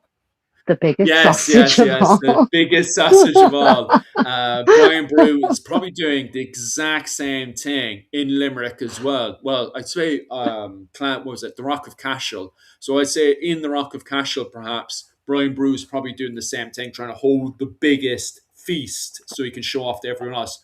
So it seems, especially after 1013, because she elaborates on this. This does not end after, 1014. In fact, this doesn't even end when the Normans come in. When the Normans come in, they start doing the same thing as well, of showing off, big, massive force. So when the Normans come in, they see the Irish trying to hold these big feasts, trying to undo them, saying, hey, look, how mighty and great we are. We're holding these big feasts in the dead of winter. So the Normans start doing the same thing as well. They start buying in as much as possible using the ports, because we have a recording from one of your favourites in around, there is, 1393, Seamus, the White Earl Butler, the 4th Earl of Ormond, who, by the way, at the time was a child, but he's recorded into buying 60 good bullockses, it says, 4 horse. 60 good bollocks. 80 large pigs and 60 small pigs is recorded in New Ross in 1393, just going into Christmas. Now that's one hell of a feast right there. And he's a child, by the way, at this point. So that's Seamus Butler, the White Earl Butler, who I'm assuming he's only like 10 or 12 at the time. Yeah, so I think we can pretty much guarantee that his mother or grandmother or aunt was probably guiding those purchases. Yeah, probably most likely. But he was using New Ross against Waterford as well. So we also have external fighting between New Ross and Waterford. So what they were probably doing in, Kilkenny, not only holding a big feast in Kilkenny, but the fact that we're ordering through New Ross to show, hey, look, the New Ross port is better than the Waterford port, because New Ross, Waterford were also fighting. So even ordering this in through the ports and stuff may have been a way to show off that they have might and power. However, at the same time, it was very, as you highlighted before, Rachel, with the O'Neills, people coming in from the Iberian Peninsula in 1397, highlight their disappointment with Niall Og O'Neill, king of Tyrone. What's it called? The Tyrone, that's the one. Highlight their disappointment of the lack of bread and wine. Yeah. Which, if you looking at the same time, but in fairness, the problem is with the O'Neills in that year is the fact that they're at war with Carrickfergus, the whole Carrickfergus, the English. They're basically at war with the English, and they at this point as well. This is also the point where Richard II has invaded into Ireland as well. So, the O'Neills are fighting the English, but they're also fighting the King of England at the time. So it could explain why there's massive lacking of fancy food and bread. Well, even bread is lacking. That's it really goes to show how crippled the O'Neills were. That really says something. Bread is a serious staple in the medieval diet. So if they're lacking in bread sufficiently that a Spaniard is complaining about it, Yeah, you've got Yeah. it. Well, I mean, the lack of wine, that's kind of obvious. Ireland is kind of at the end of the wine trade. It's not Mm. they're not venting their own wine, so it has to be imported. Yeah. Um, Mm. but yeah, the fact that this Spaniard is complaining. I mean, so Richard II, he had his own massive Christmas courts in this He era, of did. course. And Mm. one of the things I think a lot of people aren't aware of is that there was this thing called a Christmas court, right? It Yeah. was basically you got an invitation and you went to court and you just spent 12 days getting fat and doing engaging in acts that will probably make you live in infamy, right? And Mm. apparently Richard II's court was no different. In fact, they would also, and this sounds like a great thing to do together, they would have deeds of arms, and they Mm. would they would get injured, and apparently there were frequently deaths at the Christmas deeds of arms in the English court. Jesus. One of them in was it 1382 or 1384? There was an earl who died of a jousting wound because he took a lance to the groin. Jesus. Yeah, it's like That's not a good way to die. not I a good remember way it to was the die. Yeah, I remember the lads, the German lads who specialize in the German martial arts on YouTube. I cannot remember the name of him for the life of him, and I should do because he's quite famous at this point. Was highlighting the one of the techniques you can do is actually try to get the knives and stuff into the groin area and cut those. What's it called? The oh my god, what's it called again? The oh my god, the Femoral name. artery. That's the one. Yeah, Mm, that's the one. You know it too well there, mm. Rachel. But yeah, they were talking about cutting all that stuff up, and I was like, oh, gee. When he was describing it as well, what you do is you get the knife in there and you start cutting away, Yeah, and you do. they knew exactly using their technique exactly how to cut it while wrestling, and I was like, oh, Now that Jesus. being said, these jousts were jousts of peace. They were not Mm. actually, and this is the scary part. They weren't trying to kill each other. Yeah, This was a joust à plaisance. So this is a friendly joust, and even still, yeah. the friendly jousts throughout history are the ones that give us new kings. Mm. Generally, they give us they and accelerate the order of succession pretty frequently throughout history. So just imagine Mm. this is something. It's like imagine you're just rolling at your Mm. dojo, right? It's just you guys are Yeah. you're just rolling, you're just sparring, and you accidentally snap their neck. Oops. Mm. Yeah, not good. Just want to highlight Caveman's comment there. The Maguires were always fighting the O'Neills or allying with them against the O'Donnells or in reverse. The thing is about 1390, and the reason, because like Rachel had brought this up to me as well at the time, and I think the biggest problem, because it's all right for the old cattle raiding and stuff that's going on, because if you look at the other stuff that she highlights, she points out that even the O'Kileys and stuff, they have huge feasts and stuff during that period. The only one that really sticks out is the O'Neill one in 1390. But that's really important because O'Neills, you do have Richard II's invasion of Ireland. And Richard II is about to have his biggest invasion yet in 1399. So I think the thing is that most of the resources is going into fighting the King of England's main military force, and I think that's why it's so lacking. If I can quickly scan through that one, because you do have the O'Kileys as well at around not that specific date, but around that time, who also hold a big festival as well. And everybody highlights how much of a huge success it was. So I do think that the O'Neill one is quite unique in the fact of not only, as Rachel has pointed out before, the clothing that's described in it, because the O'Neills are described as very poor, they're poorly dressed. I Yeah, they're sure poorly that dressed. yeah, Yeah. which is actually unique because if you look at the other sources, people do if they're going to highlight clothing and stuff. Sometimes clothing, if you look at previous other ones to do with the likes of the O'Kileys and stuff, they're dressed exceptionally well. So there seems to be a Yeah. level of poverty that's kicking in with the O'Neills. But you have to remember the O'Neills are in the really trying to cut back on stuff because they're fighting the King of England himself. So I don't think this is a regular situation of just cattle raiding and skirmishing going on between the various clans. I think it's because the O'Neills are so focused on fighting the English, that all their finances are going into that. That even as depressing as trying to bring in, keep the Spaniards and stuff happy, seems to be quite difficult for them to do. Okay, well, I finished the first lace, and you can see where I got distracted thinking about things right there.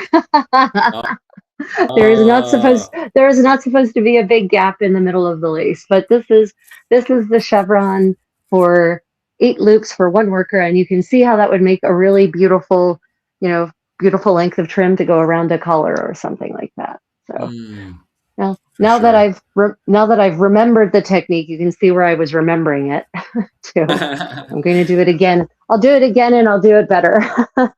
But if you all decide you want to do things like finger loop braiding and you do practice pieces, these practice pieces, I save these in a baggie and I use them as ties for tying up bags. If you have snack bags, bags of chips, ingredient bags, flour bags, sugar bags, any bag of food that I cut open and then I need to shut it again, instead of rubber bands, I have these nice ties, and then it's pretty and useful. And yeah, there's all kinds of use you can have for these if you start thinking beyond plastics and modern materials, right? You can use a lot of these tester pieces that aren't perfect enough to go onto your clothing. They still have a life left in them. They still have a use.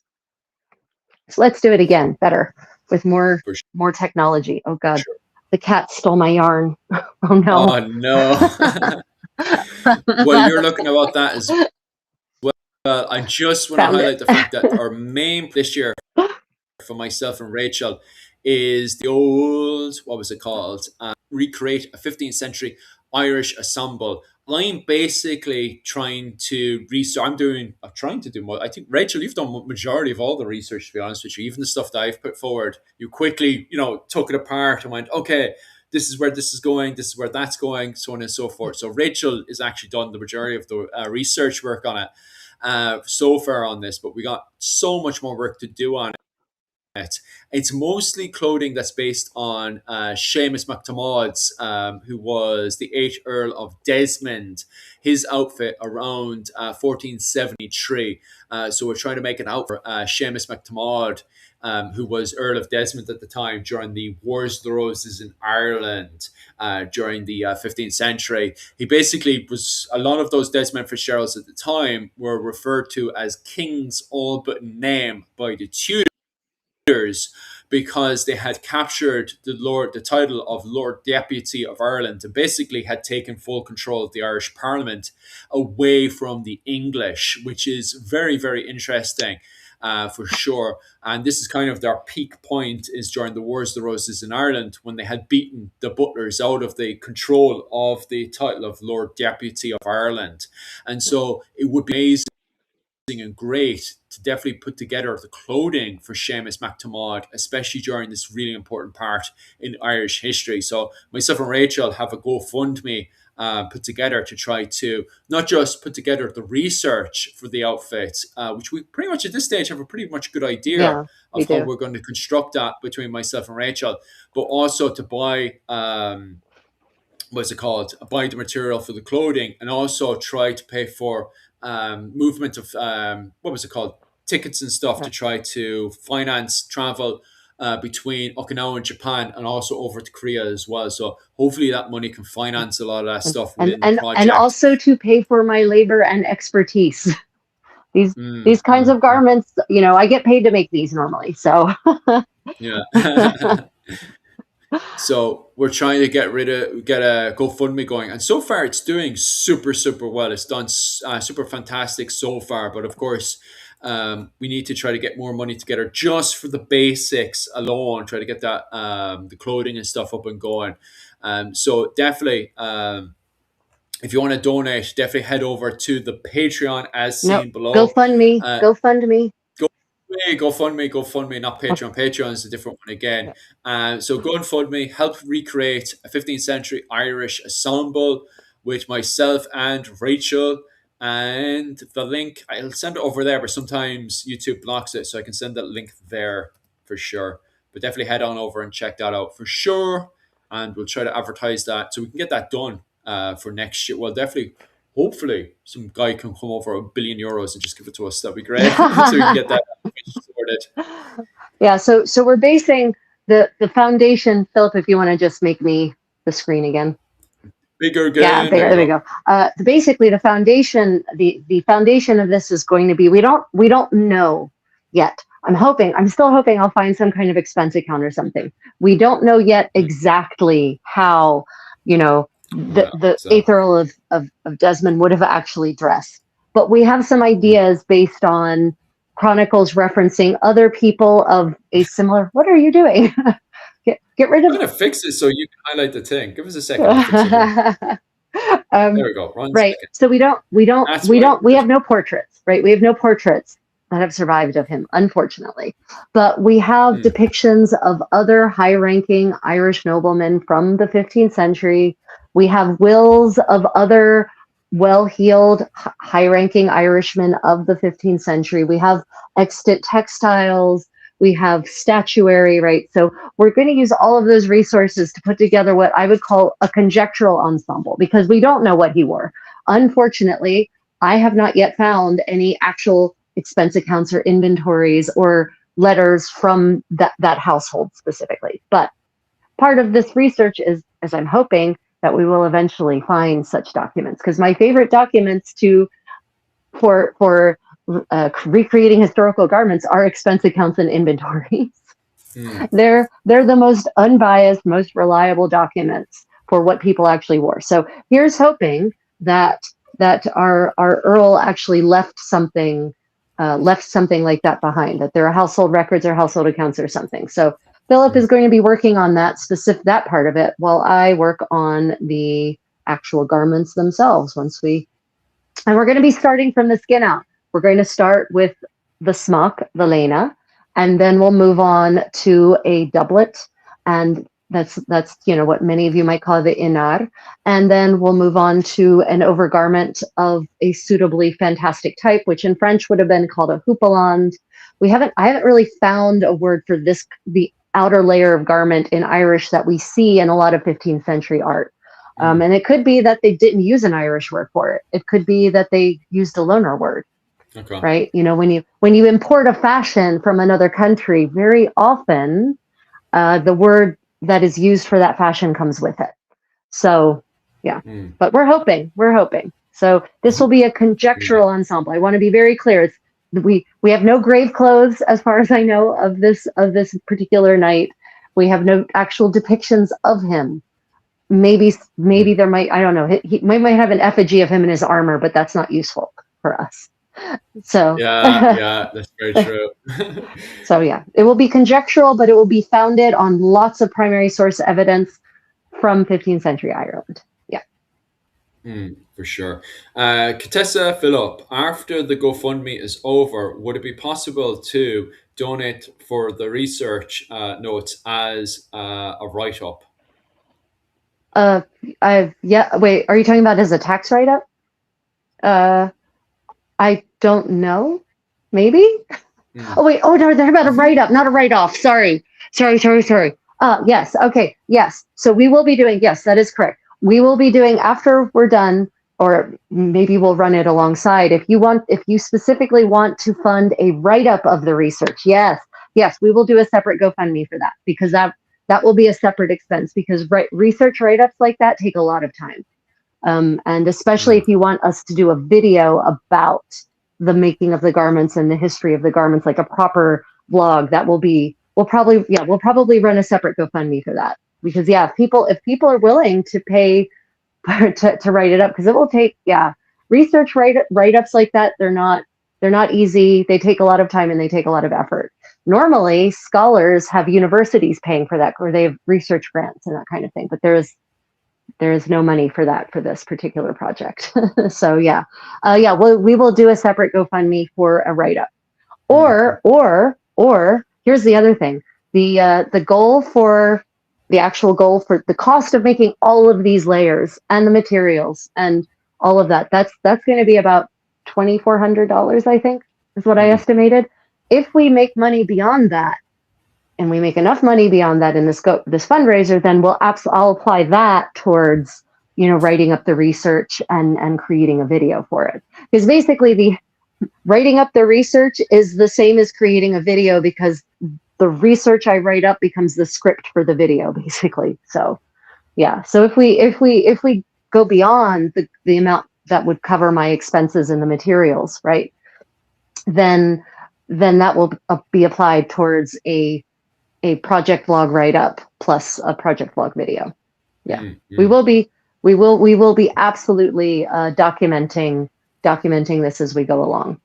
So for sure. And where was it? I'm going to butcher this one, and I apologize to all my ancestors, everything for this one. Could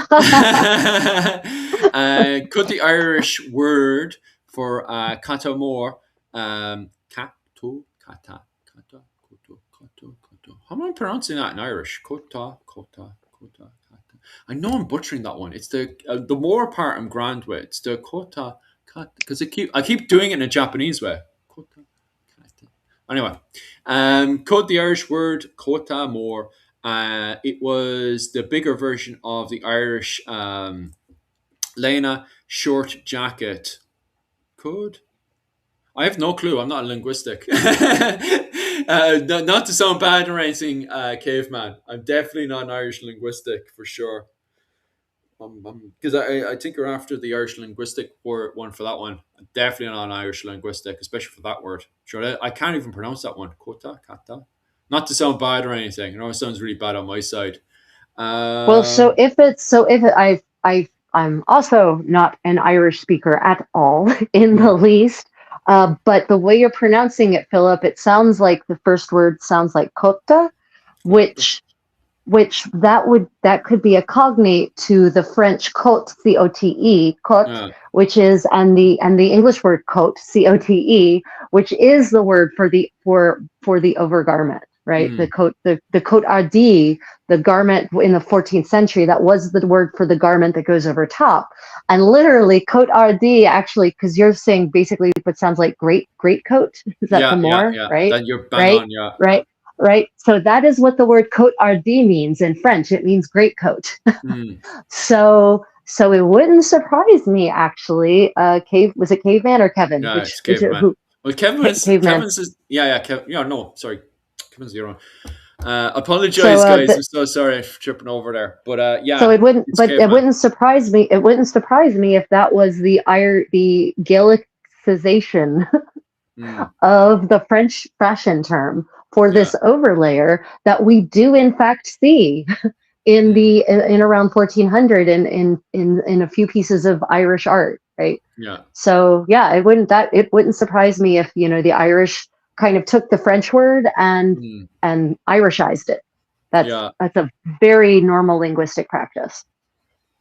Yeah, because it kind of fits in what you were saying there, that it could be the same word. Because I think that's what Caveman is trying to hint to, is that we do have French loan words getting in there. Because we were saying that, you were saying that earlier, that you think that some of those, the Irish are taking on some French words.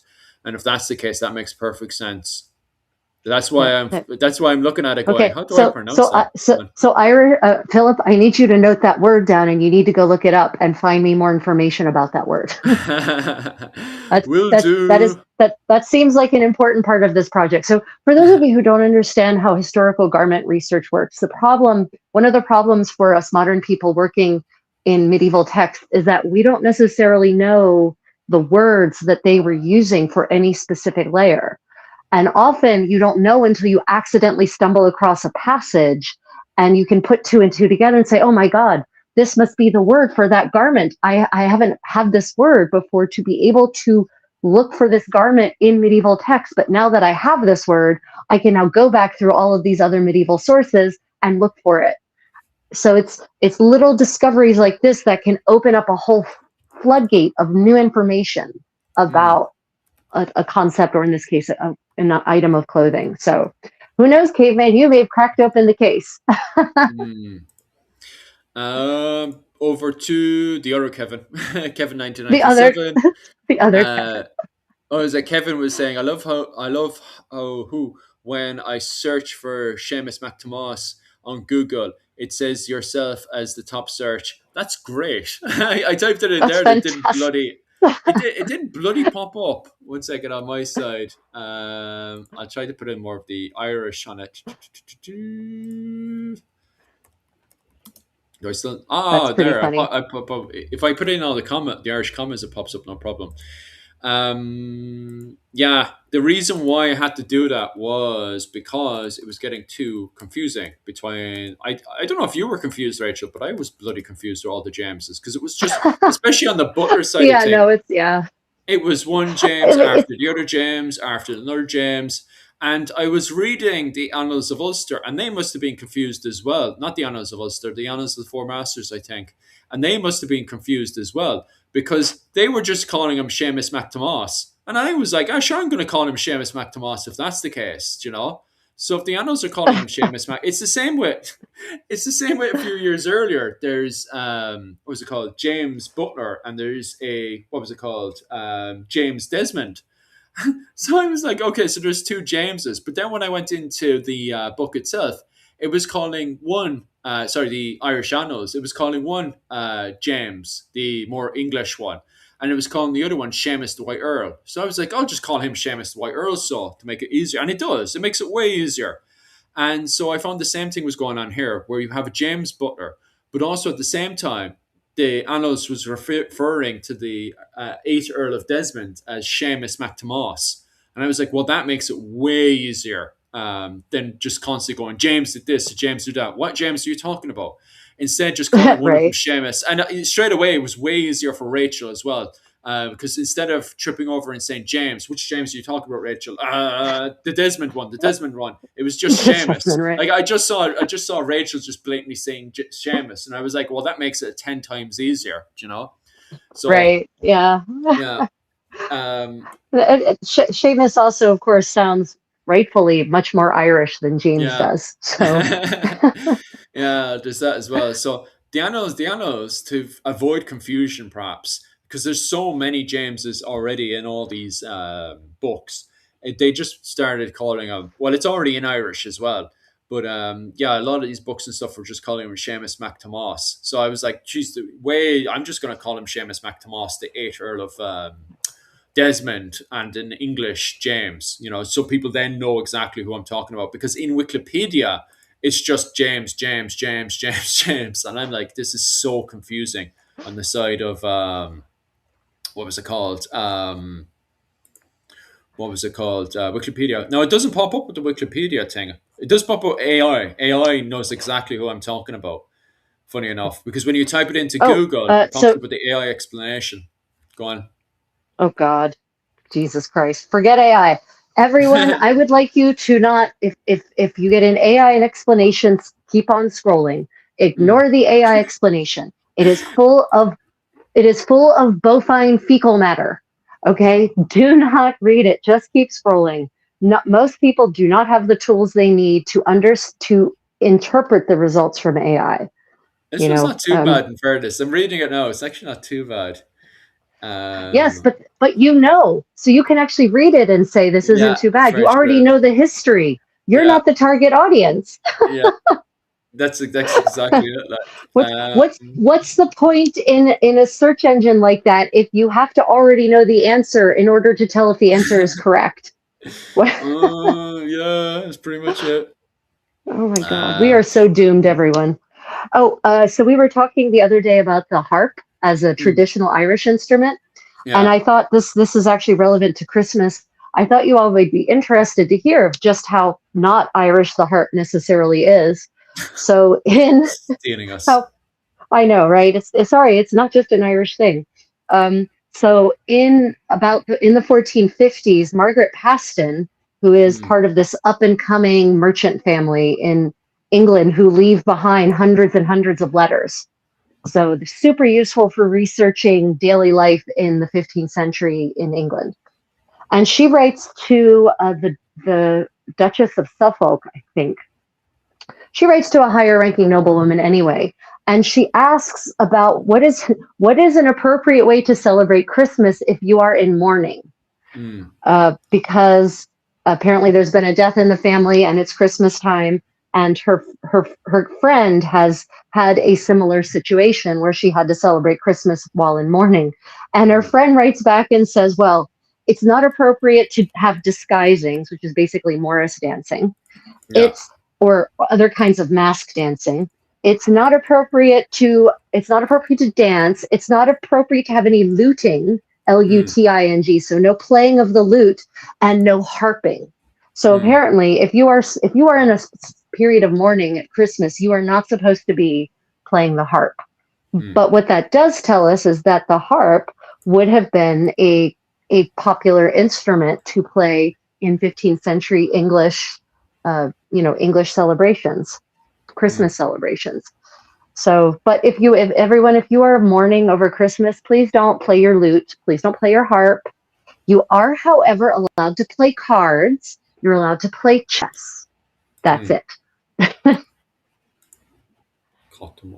It's so interesting how. So I looked up Côte d'Amour, and there's 3 pronunciations, which is the Munster pronunciation, Côte d'Amour, Côte d'Amour. Connacht is so like Côte d'Amour, and then Cata More is the Ulster pronunciation. So you can just type that into what was it called, Google, and then it's got a separate sites on that where it has the pronunciation for Côte d'Amour, Côte d'Amour, Côte d'Amour, Côte d'Amour. It's definitely so. I'm assuming that's more of is that French or English influence coming in there. Well, the word coat is French originally, but the English started using the word coat back in the 13th century because, ding, ding, ding, they were influenced by French was still the language of the court, right? Yeah. So that language, that's where the word coat, modern English comes from as well. So it's ultimately French, but whether it came to Ireland via France or via England is anyone's guess. Yeah. Well, anyone's guess at this point. Surely there is probably some linguistic, Irish linguist scholar who has maybe delved into it more deeply. I'm gonna, after Christmas, send an email over to Katrina in University College of Cork, who specializes in Irish, and see if at least from Old Irish bring her over. I don't know who specializes in Middle Irish. I have to go and investigate that one because there's so many words that it's like, okay, how's the correct pronunciation? If you want to jump on for that live stream as well, Rachel, you're more than welcome to, especially do it languages. Linguists. You like linguistics. Like that. Oh yeah, I do. Some Gaelic titles: the Prince of Cooley Voss, Sligo. There was a question on clothing. Oh yeah, Kevin, 1997 had. Kevin loves the old. Kevin, do you prefer Ulster Irish or what's your favorite type of Irish? Kevin, 1997, is that the Ulster Irish you prefer? Because I noticed with the Ulster Irish, it's more kind of Caught more. Like they seem to highlight the Caught more compared to Connacht and Munster, which seems kind of more Caught more. Did he have a question about clothing or he not? did. 1 second. Are you going to? There's poor Rachel there waiting for the question. Me waffling on about Irish. Philip, focus. I like pronunciation. It's fun. Are you going to be working on linen or wool, or using different materials? The linen will be for the smock, the lena. Where was I? The wool. Oh, right. So we haven't actually talked about materials in terms of the overgarment. So there are some options for the overgarment. The doublet will probably be wool.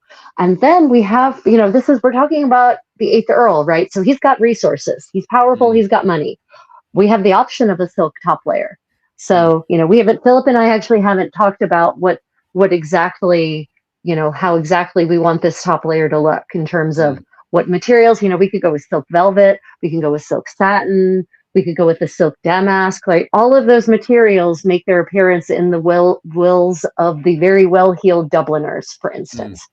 And I have problems thinking that wealthy Dubliners could afford things that the 8th Earl of Desmond couldn't. Right. So, yeah. So we have some options there, but the base layer, the lena, the smock will be linen. the thing that goes over it will probably be wool, the doublet.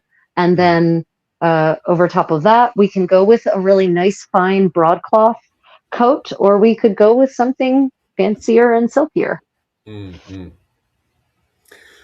We'll see what the GoFundMe says. Yep, exactly.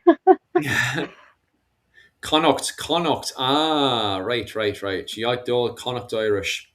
Ulster Irish all the way. Yeah, definitely comment below which one's your favourite Irish. You see, I'm a pure Munster Irish man. Anytime it comes down to different dialogues, I prefer the Southern Munster Irish.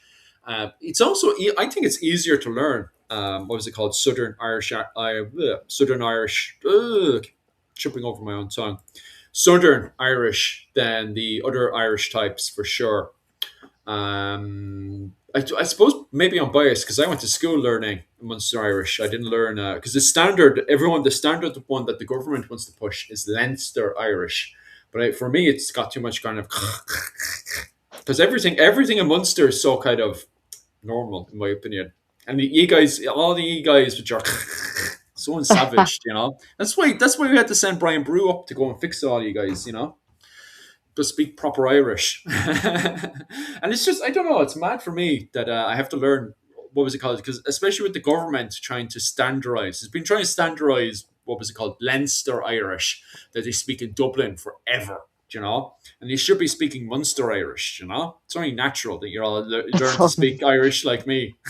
It's only natural. There's only one natural conclusion here. I have to go put my big stick, and start whacking you guys with my stick so you can speak the same dialect as me. You have, obviously, right, Philip, we have to stick to your metaphor. You have to whack him with your sausage. That's it. Get the old sausage out there and whack you on speaking the correct Irish, That's what it's come to. Merry Christmas, Seamus. Oh, aye. Where's Seamus? So what were some of the other controversies that have been floating around about Christmas? We've St. Nicholas and versus Santa Claus. Yeah. Then we have the log. They were arguing over the log and the roots of the Christmas tree. Did the log evolve into being the Christmas tree? No, two separate things. Completely separate things. The Christmas tree, I think, has been traced back to the Saxons in Frankfurt, in Frankfurt. Germany, Germany, not at Britain. And when I said Frankfurt, I mean like the German Saxons, not the Anglo-Saxons. Yeah. So that's a tradition that comes out of Germany, and it seems to be Queen Caroline, as far as I can tell, who introduces the Christmas tree to England. Now, does that mean that the version of the Christmas tree that we know dates back to the ancient Saxons? Absolutely not. I cannot imagine the Saxons in the 6th century cutting down a little tree, making it all froofy and pretty with candy on it, and singing gentle Christmas carols. No, that is not what I mean. Yeah. But it seems that it dates back and has evolved from that tradition. So the Yule log, by contrast, seems to actually be a much more further north thing, with the exception of the Italians. And it was a little hard for me to trace back. I wasn't able to really successfully trace back why the Florentines have a Yule log, have the equivalent of a Yule log, the Tippo, right? It's like, why do you guys have this? What? What is going on here? That's definitely a discussion for next year. What was the other blaster thing? Let me fly through quick, because it was a lot of theologian arguments between the roots of Christmas. Is Christmas a pagan holiday or is it a Christian holiday? And the problem is, we were arguing about this last night, and I think we can get away. They're not here in the chat right now, so we can get away with talking about this. But Rachel had a load of nut jobs that recently converted to Christian, especially recently. Just to be clear, guys, myself and Rachel, we're Roman Catholic, and there's probably a good few Presbyterians and Roman Catholics in the chat today. But we had recent conversions, people who recently in America converted to the Roman Catholic faith. And they went into Rachel's comment section last night. What garbage were they saying again? Just a load of. Oh my God! It was a lot of anti-Semitic stuff. So I did I spun off a short about coins and coin perforations and how they prevented, it was an anti-counterfeiting measure, right? It prevented coins from basically being clipped to make them less valuable. And I just thought, really, I thought this was just a fascinating fact, right? I thought this would just be something interesting that everyone would like to know. And instead, there are all these anti-Semitic bots making all of these nasty racial slurs. And it never even in my wildest fantasies did I think that would be the result, the response. Yeah. Because what was it? Henry VIII was doing the same thing as well. He was cutting the coin. What was it called? Shaving the coin. Shaving them, and it was allegedly happening in Dublin as well. It was happening in a lot of those courts, especially Bristol and stuff. And wasn't it the French were copying onto it? They were looking at the coins, going, "Hey, what the hell's going on here? Why is it lighter?" Because they weighing the coins and stuff. Yes. Whoa, what's going on here? This is not an ounce of gold. You lied to me. And so the what was it? Henry VIII did get into trouble with that, didn't he? Or was the kind of just the traders that got into trouble? Yeah, I'm not actually certain whether I'm not certain about Henry VIII getting in trouble for it, but it's a practice that, as far as I can tell, has been performed for millennia. Basically, since humans started making metal coins, people have been looking for ways to shave metal off of them and then make their own coins or just use the metal for their own purposes. And therefore the authorities come up with anti-counterfeiting measures, right? So this is not this sort of trickery knows neither ethnicity nor religious boundaries nor geopolitical boundaries. Because the thing is, the Jews were never really in Ireland, and yet the reason why the traders in Dublin never got rid of it was because it was happening. It must have happened at least once a year, where counterfeiters would come up trying to, because they had the weighing scales. They would always, even when they switched to coins, would still have the weighing scales there and use different tricks with the coins to see if this was real or not. So the fact that they were using various different tricks on the coins and putting the coins onto the weighing scale shows that even after the Viking Age in Ireland, there were still people trying to go into the trading ports of Dublin to try to scam them. So no, it's not just the thing of one particular group trying to scam. Everybody was trying to scam Dublin. And I don't get me wrong, you do have a Jewish Welsh family that lives in Wales that are going between Dublin and Wales. But I to be honest with you, I don't know anyone in Dublin. If they did, they would have been booted out of Dublin and not allowed in again. So the fact that they weren't doing it, but there were other groups doing it. So it's everyone. It's not a it is very. It's not a secret Jewish plot. It's ridiculous. So which brings us to the topic of the the debate over whether Christmas is pagan or Christian. So that brings us back around, because it's the same people who are making that argument and these people only recently converted over. What was it called? They recently converted, especially over to the Roman Catholic faith. So they're literally on top of myself and Rachel in a lot of these topics and stuff.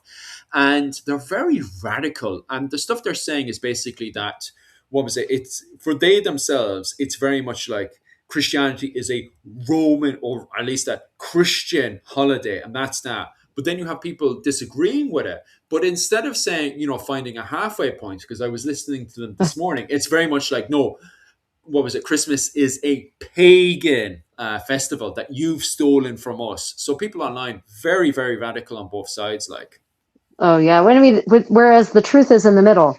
I feel like it is. People, literally anyone in the northern hemisphere, far enough above the equator where sunshine changes based on the season, all of those peoples have developed over the eons a celebration of the time when the sun starts getting brighter again. Right. And that's what this is. That's why we're celebrating things in December in the northern hemisphere, is because of that. And so what happens is, when a new religion comes along, it very wisely says, well, we need our own celebrations because that's how we make the intangible tangible. Check. Why don't we just, this time of year is a time of year during which celebrations have historically always happened. We should just do it right about now. right? Because Yeah, is yeah. that just makes so much sense. But that doesn't mean that the actual celebration itself is celebrating the same thing that in this case, the ancient Roman Saturnalia, for instance, was Mm, celebrating. It's, mm, obviously celebrating the birth of Christ is not the same thing as celebrating the turning of the sun. yeah. Sonnenwende, as they say in German. Oh, caveman. I can't remember who bloody said that. That was a Pacific person. Just be careful with that one. That's Israel has said Ireland is anti Semitic and stuff. That wasn't Israel as a whole, it was Pacific morons. It was the same thing in New York as well. But you have to. I'm not going to dwell too much onto modern history or anything. But the problem is I said that to Rachel last night as well.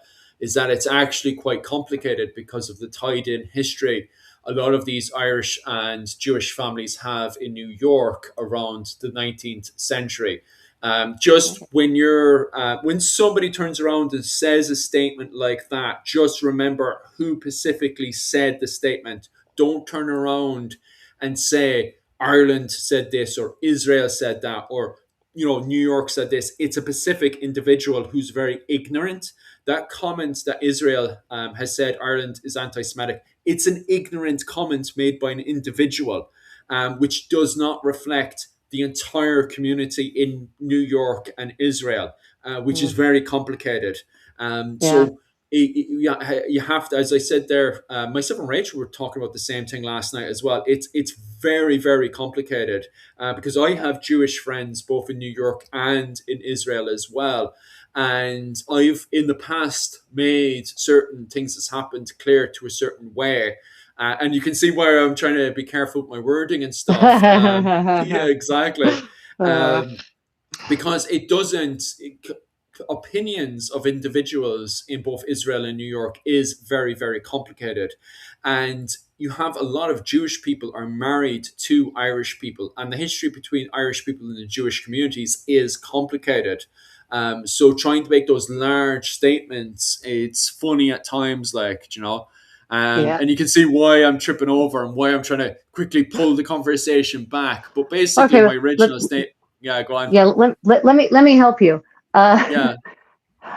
When you cannot allow one person's statement to reflect an entire community, no matter what, no Mm. matter who the community is. Yeah, The yeah, big the loudmouth mouthpiece usually doesn't speak for everyone, and or yeah. rarely That's a speaks fact. for everyone. Yeah, So yeah. yeah. So but let's get back to Christmas. Because I think I saw someone maybe we're going to be called okay no matter what we do or think. Yeah. So I think I saw someone comment about Saturnalia and the practice of the Lord of Misrule. Um, Mm, and if I didn't see that, then mm. I hallucinated it because I'm staring into bright lights right now. So basically, one of the big, in the case of Roman practices during Saturnalia, was a Lord of Misrule. Mm, And this is indeed a practice that has been adopted forward, was continued through the Middle Ages in all of Europe, mm. which is very interesting because it just shows you the impact of Roman society on Europe at that time. So, are Mm. you familiar with the Lord of Misrule? No, I'm very because this is another conversation that people want to have more of. I'm pretty sure there's a massive influence of it going into Ireland, but I do want to do further reading into this because it has started to become a conversation especially this morning in the last 24 hours, is the influences from Rome over to Ireland, especially in the 5th century, because as you know yourself, you have the coming of St. Patrick and various saints coming Right. from Britain into Ireland. So they do believe that there were influences during Christmas over to Ireland because Ireland at the time was celebrating Samhain. So Ireland was doing something, but it seems to me that, a lot of people that there is Roman Britain influences coming from England over to Ireland. But as I am saying I don't know what the full influences are going from Roman Britain over to Right. Ireland. And So and yeah, and and you yourself, you don't know what the Lord of Misrule is. You've never heard of this concept before. I have heard it a few times, but you'd have to fully explain it to me. Oh, and probably the Okay. audience as well. Yeah. Okay. So the Lord of Misrule is a social valve Mm, that once a year during Saturnalia, the slaves would, it was a topsy turvy world. The slaves would be allowed to rule. And the nobility would have to cosplay slaves, basically. Yeah. And there was one slave who was appointed for each community. I don't mean in the whole Roman Empire.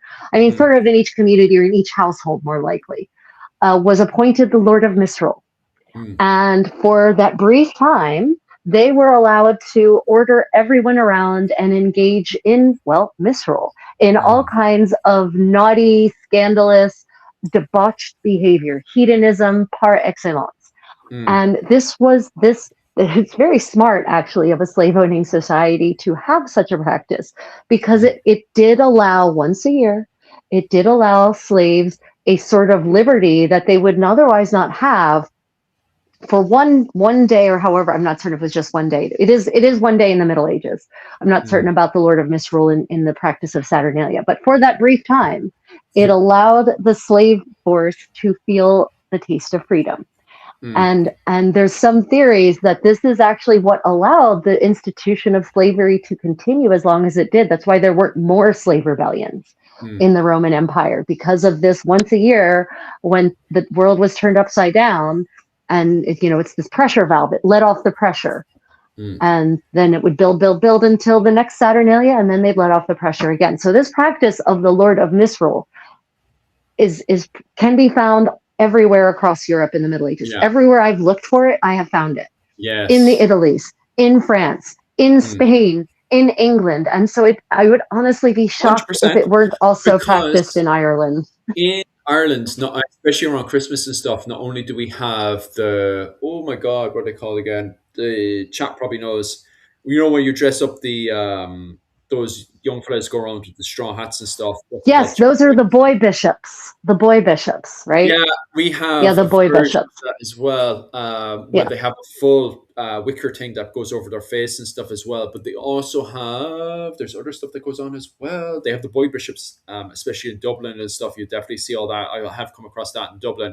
But they also, in the likes of Kerry and stuff, especially during the summer, but they probably also have a winter version of it as well. During the summer, they have the Puck festival, where they get a goat and they take the goat, they go and find the goat and they bring the goat back to the center of the town, and then they put him up on a big massive pedestal, and there they worship the goat, because the goat now is the king of the village. So he basically becomes pretty much goat of Kerry. The king of the Puck festival and stuff. So for the day that the goat is the king. So there is loads of festivals in Ireland that are very similar to that, where basically everything that is up is now down, everything that is to the right is to the left, stuff like that, where everything is opposites. And so you even have opposite days popping up left, right, and center. So yeah, it wouldn't surprise me in Ireland if there was a festival around Christmas time, because there is festivals found in various local villages where everything is opposite day, basically. Right. And it seems to be a very common practice everywhere especially where there's social inequality. So, obviously, if you live in an egalitarian society, then you don't need something like this necessarily, the topsy-turvy part. However, it is always fun to appoint a Lord of Misrule, because the Lord of Misrule it's an excuse to behave badly for a brief period of time, right? A lot of behaviors that would normally be socially unacceptable the rest of the year, under the reign of the Lord of Misrule, it's perfectly acceptable, right? To, in 15th century England, they had some crazy games they would play at Christmas time. They would actually play this game called Toss the Egg, which sounds ridiculous, where they would just throw an egg at each other, getting further and further apart, until eventually one of them couldn't successfully catch the egg, because the force required to throw it that far would cause it to break on impact, right? And so they just engage in all sorts of games, and the whole point of the Lord of Misrule was to provide a mechanism to coordinate the chaos.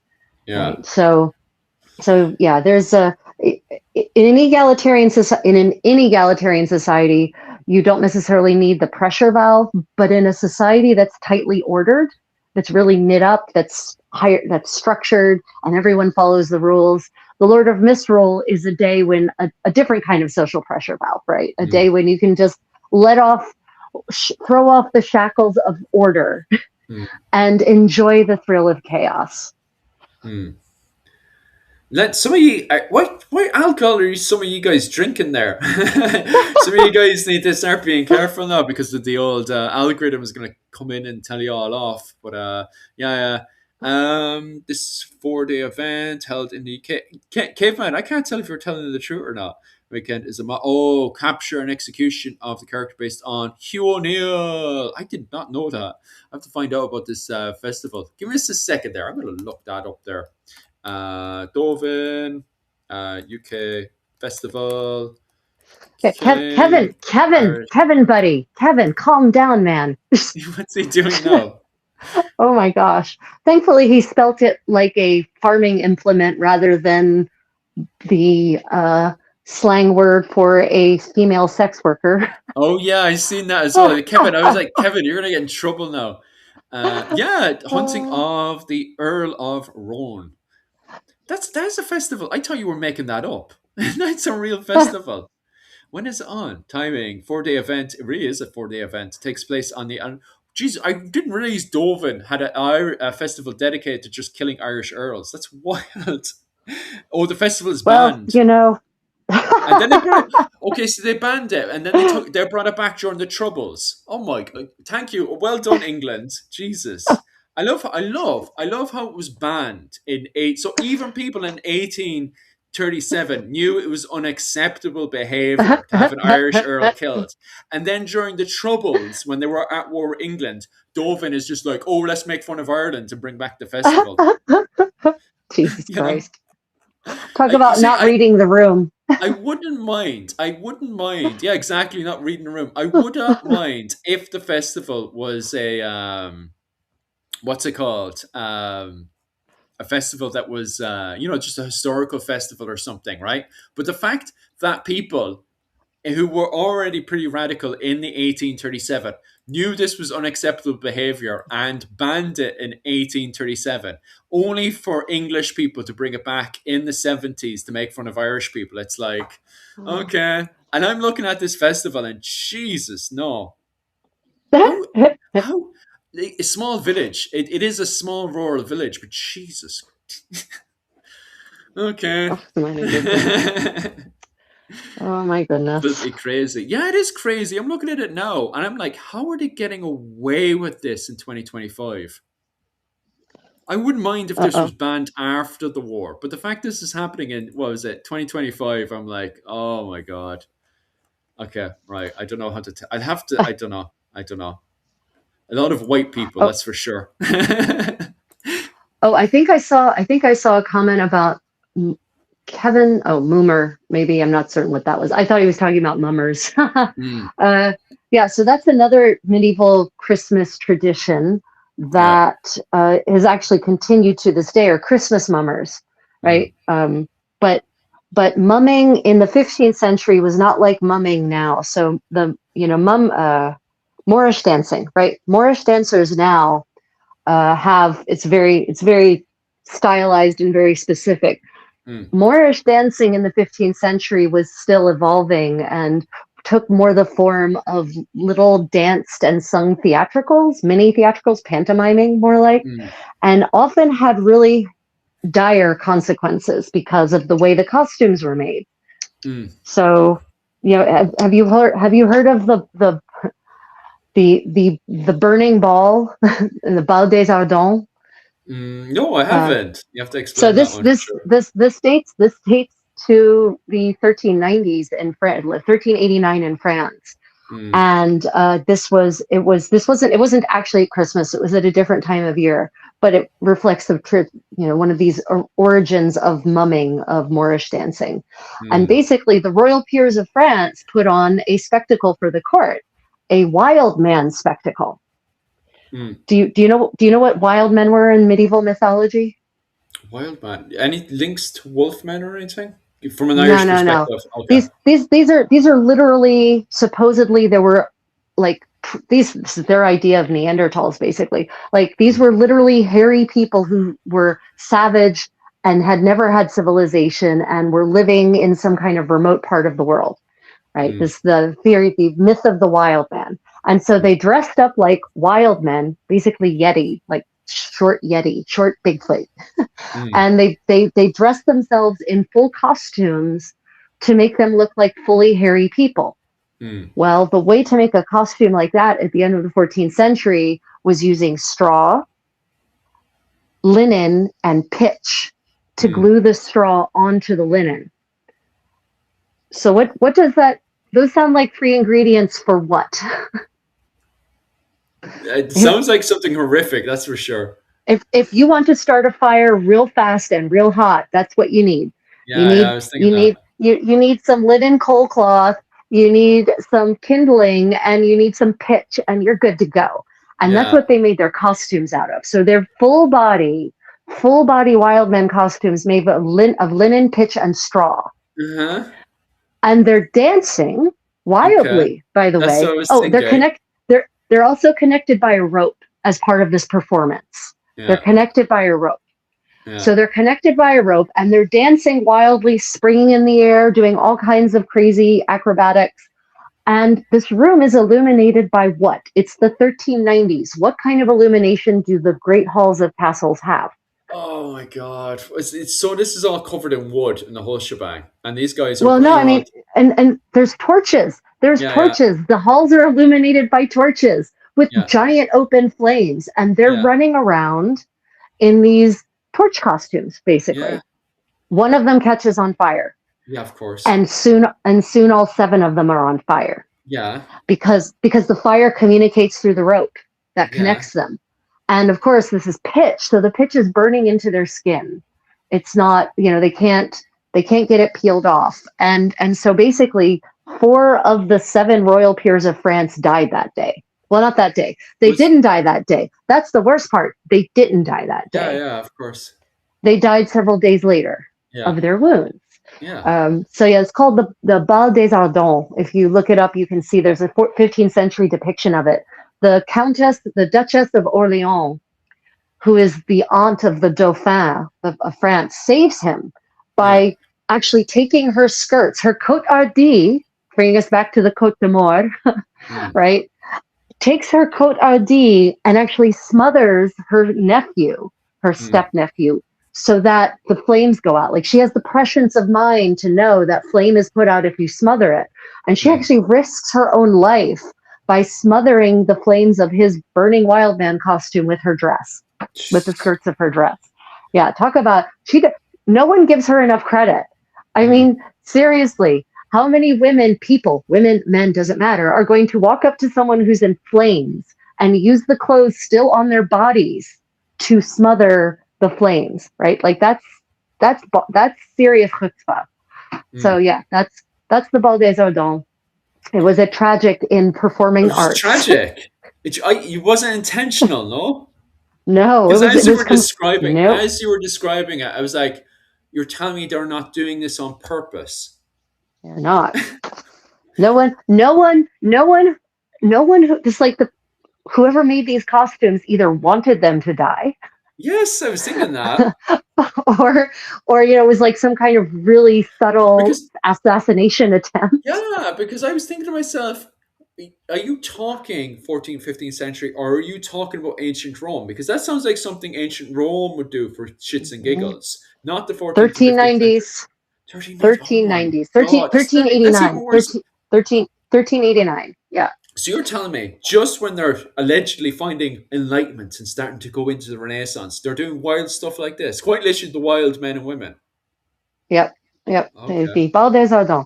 And these people understand fire. They Yes, understand I what was thinking burns. that going into the So it's like, Renaissance.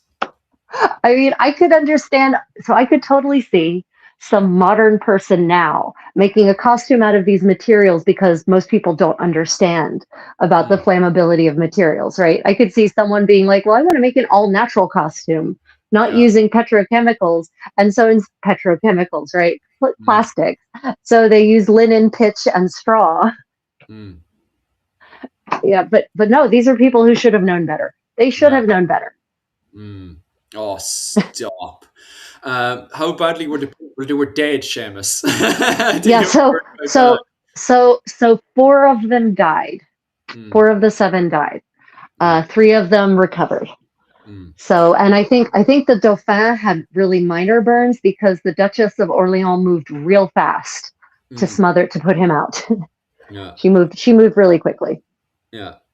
Just going back to one of the other questions as well, they were asking Brian. I made a slight comment about the people in that village in England, and I was like, "What was I said?" I said I made a sarcastic joke about not being wide enough or whatever. No, according to those people in those small little rural villages in England, no, I wouldn't. With my milky skin, wouldn't be considered white enough for them. And there's a That's true. whole thing. There's actually, it's even in America. This whole idea, by the way, made itself over to America. And according to them, myself and Rachel, with our Yep. milky skin, by the way, wouldn't be considered white enough for them. They are, and Mm-mm. this is where this whole thing of white people comes from. And there's this whole thing of there's also like you'd have to go down the rabbit hole of no, what was it, no blacks, no Irish, no dogs, Yeah. all that stuff. No Italians. Yeah, yeah. No Yeah, blacks, no Irish, no Italians, no yeah. dogs. Yep. But yeah, this is I was looking at the pictures of the festival, and they're what you would consider proper the white people, and they do weird stuff like that, and they have just I won't elaborate on it here, obviously, but yeah, they are that kind of sort of people. But yeah, just to explain what I was saying by white people, no, allegedly with my milky skin, no, I'm not considered white according to them. No, Irish can't join. Yeah, the KKK, another lot that have the same idea that I wouldn't be considered milk. I'm bloody more white than them. Like, come on, like, I like shine. I Jesus. literally shine in moonlight. No, not allegedly. According to these smaller villages, and I've actually came across people like this. I was buying something, and I was with a South African, and the South African he didn't realize I was Irish, and he made a racist Irish white joke, and I was like, "Whoa, what the hell?" in front of me, and I was like, he didn't realize what I was, and I said something because I needed to buy it, and he suddenly hopped back and realized, oh Jesus Christ, I got caught making a white Irish white joke, and I was like, Jesus Christ.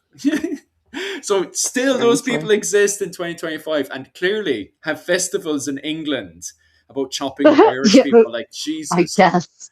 in God. 2025, like in England, Jesus. Are there to the question is, are there two different comment streams? There might be. Yes, there is. Give us a second. I'll turn There it is. on for you Oh, guys. okay. There we go. There is two comment streams. Dun, dun, dun. Are you getting comments on Facebook or something? There's this one. There's two of them there. The one's your comment section. I don't know why as well. I just want to apologize as well. Right. I don't know. It's for some reason it's not showing all of the comments and views as well. So I do apologize if that's not getting through as well. Are you live Yeah. streaming on Facebook as well? Yes.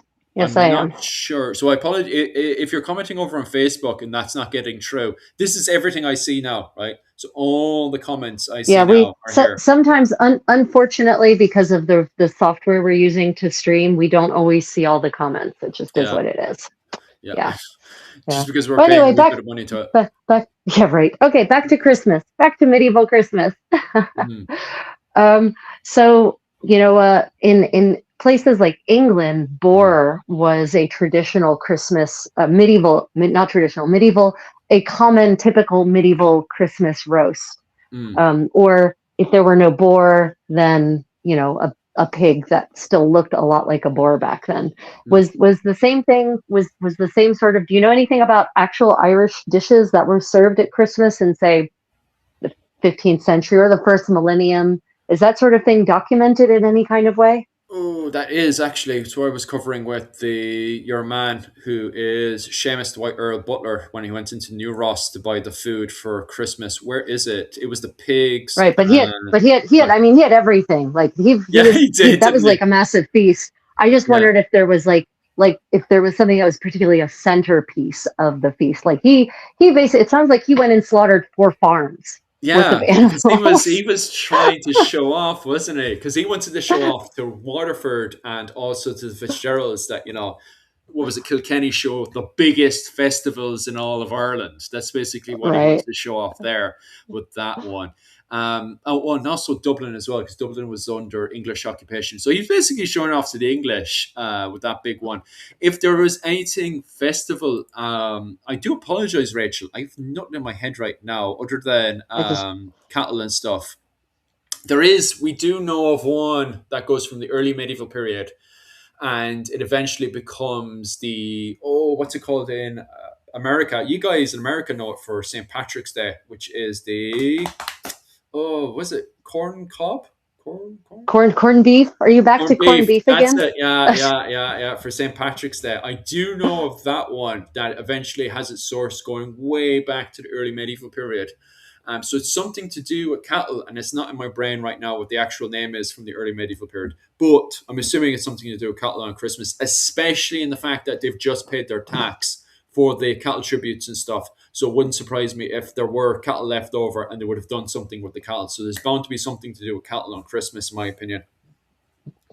Well, it is the time of year in any case when farmers would slaughter any excess stock, right? Because there are only so many cows and pigs and whatnot that you need, and they've got to get through the winter. So this is generally the time of year when excess stock are slaughtered, and then you eat them or you preserve them, right? That's one of the reasons that you can have these massive feasts at Christmas time, because it falls in the natural end of the agricultural cycle, more or less. I'm pretty sure Irish ghosts were knocking the trains over here in the US. Why'd you say that? Because duck fat roast potatoes. Oh, duck fat roast potatoes. Kate Van, who's eating that? That sounds great, but that is not medieval. Oh yeah, the potato part is going to give that away. Yeah, Kate Van. Yeah. Duck or goose fat, absolutely, but potatoes only if you're in the Andes. If you're living in the 15th century, in the Andes in the 15th century, absolutely, potatoes galore, my friends. Oh right. But if you're not, then no potatoes for you. Sorry. The medieval starchy vegetables of choice were turnips or rutabagas. That's pretty much it for starchy root.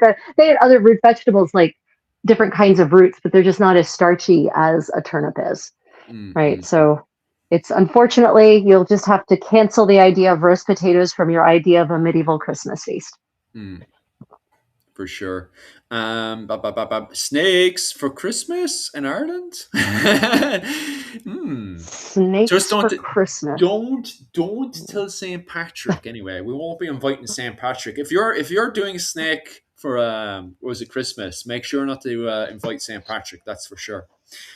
Can't see what. Oh yeah. Well, I moved myself out of the way so you could see Rachel doing her. What are you doing, Rachel? Explain what you're doing. Oh, right. So for those who weren't here at the beginning or the middle, I am doing what we now call finger loop braiding, but this was called lace making in medieval English, because this is the origin of lace, what you all know as lace now, lacy lace, the white frilly stuff that is associated with France and Belgium. It started off as the laces that you would use to lace up your garments or decorative trim around necklines and hems and whatnot. And eventually that became lace like we know lace, because someone realized that instead of using your fingers to manipulate the patterns or loops around your fingers, you could instead attach the yarn to bobbins, to spools of thread basically, and then just use that to help make your patterns. So that's why this kind of lace became the lacy kind of lace. But this is a 15th century technique, and it's a really good way to pass the time when it's cold outside.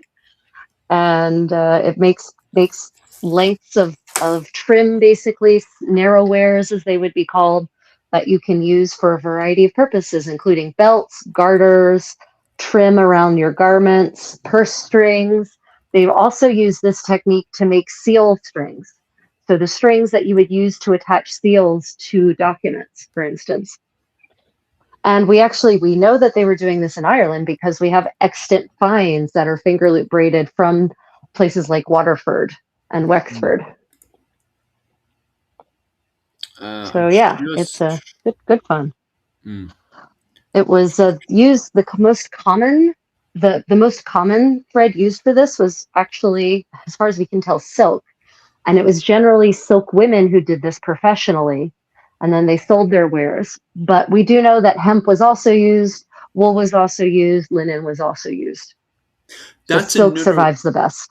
Yeah, you might know the answer to this one. Where does this come from? It was called the roasted boar's head as the centerpiece. That was being done in Dublin. Where does that originate from, Rachel? Would you know? Originate. I mean, I know the English were doing it too. I don't know Yeah. if I can really point to an origin. I suspect I suspect that any place that has wild boar, Mm, uh, and where see, the thing is that boar hunting in the Middle Ages was dangerous as it was really yeah. dangerous, Mm, right? So it was what the nobility did generally, right? mm, So being able to go and hunt a boar down and take a boar down and bring it back successfully was a sign of power and wealth. yeah. So I think it is probably likely that any place that has wild boar and aristocrats Mm. probably had a tradition of making a boar a centerpiece in a Christmas feast. Yeah, it would But make sense given that Christmas is we're having this conversation here because of the paper that is on RTE right now, which is called How Medieval Irish Elites Feasted and Fought Their Way Through Christmas. It highlights the fact that Christmas was seen as a day where nobles are trying to show off how much wealth and power they have over the other Irish clans. It makes sense that the centerpiece would be a boar to highlight the fact of, hey, look, I can, go and kill a boar because we're such a great clan. Because it wasn't a fact of an individual going out and capturing a boar. I'm assuming the whole clan had to go out and no, do it. it was absolutely a group activity. Yeah. Only dumb people go and hunt boar alone. uh, People who clearly want to die. That's a mm, death wish. If you go out boar hunting alone, you are literally you're telling God to decide if you live or die. yeah, uh, that definitely Now seems to be the case. I see there's a comment here. You have to have feasts when you don't have refrigeration and there's an excess of stores in, say, a good year. So Yeah. actually, Ooh. contrary to popular belief, medieval people had lots of ways of preserving food and storing it. So Mm, meat was often salted in barrels. They would actually layer the meat with salt in barrels and it would stay good for a very long time. And in North Korea, where they don't have electricity in most places, people still store meat in salt barrels. mm, So you didn't necessarily have to eat it all, but you might as well eat mm, some of it anyway. They also smoked medieval. There was also smoking was also a medieval practice. Smoking meat, pickling it was another thing that they definitely did to preserve meat over the long haul. And they also had rooms that were called larders, which were basically what modern people may think of as root cellars. They mm, were down below the ground level basically it was always cooler down there, no matter what the temperature was the rest of the time. It maintained a relatively steady, cool temperature yeah. um, at that level. So they also had larders where things could be kept cool as well. So they did have ways of storing food that didn't involve refrigeration. Mm. And also on top of that as well, they should have had a secret breeding program for massive boar to own. Um, yeah, to own to own the rest. Okay, I'm just gonna say that again. They should have had a secret breeding program for the massive boars. Why didn't they, Rachel? Why didn't they have a secret breeding program on the go? Uh, Aren't they just called pigs? yeah, I was gonna say they did. That's pigs. Yeah, That's that is what we call pigs. yeah. The second you start breeding and changing the characteristics of a species, that's called domestication. Mm, And thus the pig was created. mm, I mean, yes, you could debate about whether modern practices of breeding wild so-called game animals in captivity, is it really still a game animal if you're breeding it in captivity? mm, mm, mm. Just apologize if your comment isn't popping up in the comment section. Definitely comment below again because as you can see, I actually have the main chat right there. So if you don't see, just under Rachel, if you don't see your comment popping up, just type it in out again. Just highlight the fact that your comment isn't popping up, because I'm quickly flying over to myself and Rachel, and for some reason, some of the information isn't getting through because it says on my side of the chat that the thing isn't popping, but it's popping super well right now. Both our algorithm is popping both on Rachel's side and on my side right now. We're doing super well. So I just want to thank everybody who's jumped on there, and definitely give us an old like and subscribe as well. If you're over on my side in Irish medieval history, definitely pop over to Rachel's Creative Contessa's channel, where she specializes in all kinds of clothing all over Europe. Would you say your specialty is definitely Florence, though, Rachel, or would you say pretty much all over Europe? No, I mean my specialties are Florence and Burgundy. I Uh, would say, mm, but I have unlike most specialists, I have a very broad set of interests. So not just clothing, medieval material culture, right? mm, Food, dance, music, crafts, textile arts, fine arts, uh, laundry, like the science of daily life. So I'm definitely not just a clothing specialist. I would say I'm a mm, medieval living history specialist, mm. and my areas of interest are go well beyond just the 15th century and well beyond just Florence and Burgundy. That's just where I'm focusing a lot of my efforts at the moment. Yeah. uh, but yeah, I'm one of those rare polymaths who takes a wide interest in a lot of different things and learns about a lot of different things. I Mm, don't know, I've always been that way. And the problem, I think the reason is that I can't really understand Florentine history and culture unless I understand Venetian history and culture. And I ah, can't understand that unless I understand Hungarian culture, because they're all connected. And I can't really understand that unless I understand European history, so it's hard for me to isolate things like that, because then I feel like I'm not getting the full picture.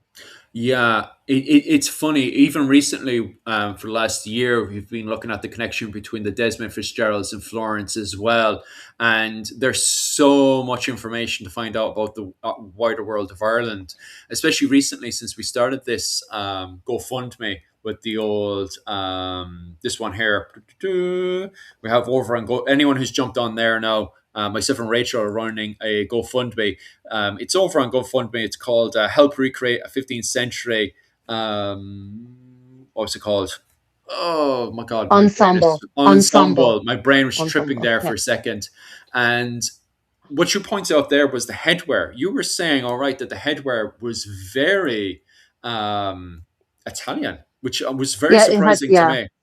Yeah, it definitely has very, we see that style heavily in 15th century Italy. So yeah. Yeah. But what surprised me was the fact you said you didn't see this in England. So you're saying, in my understanding, that that came from Italy and over to the Desmond Fitzgerald's court and Well, stuff. I wouldn't necessarily say that it came through. It could have come through France, right? It didn't Okay. necessarily have to come through Italy directly. It could Mm, have, because the French were also wearing hats like that. So mm, it could be something that came to Ireland via France. It does. I have not seen much evidence of it being an English fashion per se. I mm. have seen depictions of English dukes in the first half of the 15th century wearing such headdresses, but those were the same dukes who had lands in France and who were like Okay. literally reigning in France, on behalf of like Henry VI. So I think Mm, it's probably more likely that it came via France. It could have yeah. come via some stylish Englishmen, though, wearing French fashions. I mean, Okay. with that, when you don't have a direct chronicle that says, "and this style thus was Mm, transported to our lands by the Lombards," or whatever. Like yeah. it can be hard to pinpoint those origins, which is why origin stories tend to be mostly theoretical. Yeah. I'd love to turn around and say it came directly from I Florence. And know that would once again, highlights, yeah. you would have to find some more chronicles or inventories or something like that, right? To prove that. Mm. Yeah, yeah. We'll see. We'll see. We'll see who I can poke and prod onto the channel to do more poking and interviews and stuff with. Let's see, because great thing, Katrina specializes in Old Irish, and some of you guys there want to elaborate on the linguistic language of both Old Irish and Middle Irish. The great thing, if we can get Katrina on, because she has so many connections, we can then from there, see if we can get somebody over from the 15th century and stuff over from Katrina. But I'll have to sweet talk Katrina. I got on really, really well with Katrina back in, what was it, 2018, 2019. So I'll have to be a good little student and beg her to come onto the channel and see what we can do. Do Europeans really have no culture? No, I've got no culture. No. That what you hear coming out my mouth right now, that's not an accent. That's just me badly Do pronouncing what a English. strange question. Do Europeans have no culture? Well, first off, like Asia, Europe is not a monolith. There is no Mm, single Asian culture, like there's no single European culture. There are mm, connections that bind us all, but that doesn't mean there's a single culture. Of course, there's lots of mm. cultures. Jesus Christ! But our channels respectively focus on history. So Yeah, we're focusing on historical culture, which is perhaps in yeah, some ways more definable than modern culture because across the world we're experiencing a homogenization of cultural practices, right? mm, That's what's happening everywhere. It's so no, of course, various regions in Europe have things that could definitely be defined as their culture. What a strange question. mm. I think I still have that pronunciation. Côte-de-Mor. I actually prefer Côte-de-Mor. I prefer the Munster pronunciation. Côte-de-Mor. Compared to, what was it called? The comment section is talking about Côte-de-Mor again. I was all over it. Côte-de-Mor. Côte-de-Mor. Oh Côte-de-Mor. my gosh, are they back Côte-de-Mor. on that again? Côte-de-Mor. Oh goodness, Yeah, it's people, a fucking great word. let it go, let it go, people. No, no, my language. No, I'll try to bring Katrina specializes in Old Irish, but she would know somebody who specializes in Middle Irish for sure. So I'll try to get I seem to Katrina on for recall that. that there's an online Old or Middle Irish dictionary, digital dictionary. Um, I need that. and if I'm pretty certain I'm pretty certain I'm not hallucinating this memory because when I was Mm, doing my research for 15th century Irish clothing, I'm pretty certain I stumbled across it. If there is, yeah, we should look that word up in the dictionary because these digital dictionaries of old languages provide citations from original primary sources that include that word. So we might actually be able to get at the use of that word in the 15th century if we look yeah. it up in the Middle Irish dictionary. Pretty certain there's a Middle Irish dictionary. It is the EDIL. I have it here because Yep, I remember that's it. Yuki sent it over to me back in 2015. But you need the problem is with that page is you can't just type in coat or something in English and expect to find words. You need to find the Irish word and then go from Yes. there. So let me type Yes, in that is absolutely true. Cote d'Amour. 1 second. I'm not rushing to go offline because the fact that my channel is booming right now, and so is Rachel's. 1 second. Yeah, Yeah, I was pretty certain the later we stayed on, the more people would actually join up. Yeah. So weirdly enough, right, Rachel, when I clicked, it's the weirdest thing. When I clicked to turn on comments on SoStream, and I have it like the way I have it right now, the moment I set up like this, it just suddenly sparked. I don't know what's going on. And I'm just uh, leaving it like this. And I'm yeah, just going to sure. talk to you. Leave it. Yeah, Leave it. and I'm just gonna leave it because it hasn't gone down. It's just it suddenly sparked the moment I switched it to this, and it's just running from there. Almost nobody. Do we know much about Bronze Age Ireland? There is a ton of stuff. You're looking. That's way on my field of expertise. I love Bronze Age Ireland, and it is insanely interesting. But anytime I say anything, my wife, who has done way more work in Bronze Age Ireland, just looks at me with the dirtiest look ever and goes, "No, you're wrong. Bronze Age Ireland is so not the Middle Ages. It's just even the way clothing is in Ireland. It's when you think of Celtic, you're thinking about Iron Age Ireland, Iron Age Ireland, and Bronze Age Ireland. Two completely different universes. They're like literally a Yeah. thousand years apart. And then going from Iron Age Ireland to what was it, early medieval Ireland. Once again, different realms overall. I know there's the foundation is definitely there with the Iron Age going into the early medieval period, but they're still like completely different worlds. But the Bronze Age, oh, it's like a completely different universe. It is so different to Iron Age Ireland. So anytime I say anything about, oh, I feel it's A, B, and C about Bronze Age Ireland to my wife, oh my God, she gives me the dirtiest look ever and goes, no, you're wrong. And then bang, bang, bang, bang with actual facts. And I'm just like, oh, okay, I'm definitely wrong there. Because there's no written history in Bronze Age Ireland. It's all like finds and stuff. So when I have a Yeah. theory and I'm like, oh, I have a theory for this, she's like, no, we know this because of this find, which is located in A, B, and C. And I'm like, oh, right. And if you look at the way it's shaped and the way it's used and blah, blah, blah, like that, the way Yuki talks, because she specializes in archaeology, where I specialize in written history, yeah, I have no clue. It's way out of my field of expertise for sure. Like, it was someone, speaking of archaeology and evidence, someone actually, I recently did a rant on why I dislike Hollywood productions, and that's why we did our What's Wrong with Braveheart thing. But in the rant, I talk, one of the reasons I give for resenting them is the overprevalence of leather and leather clothing specifically.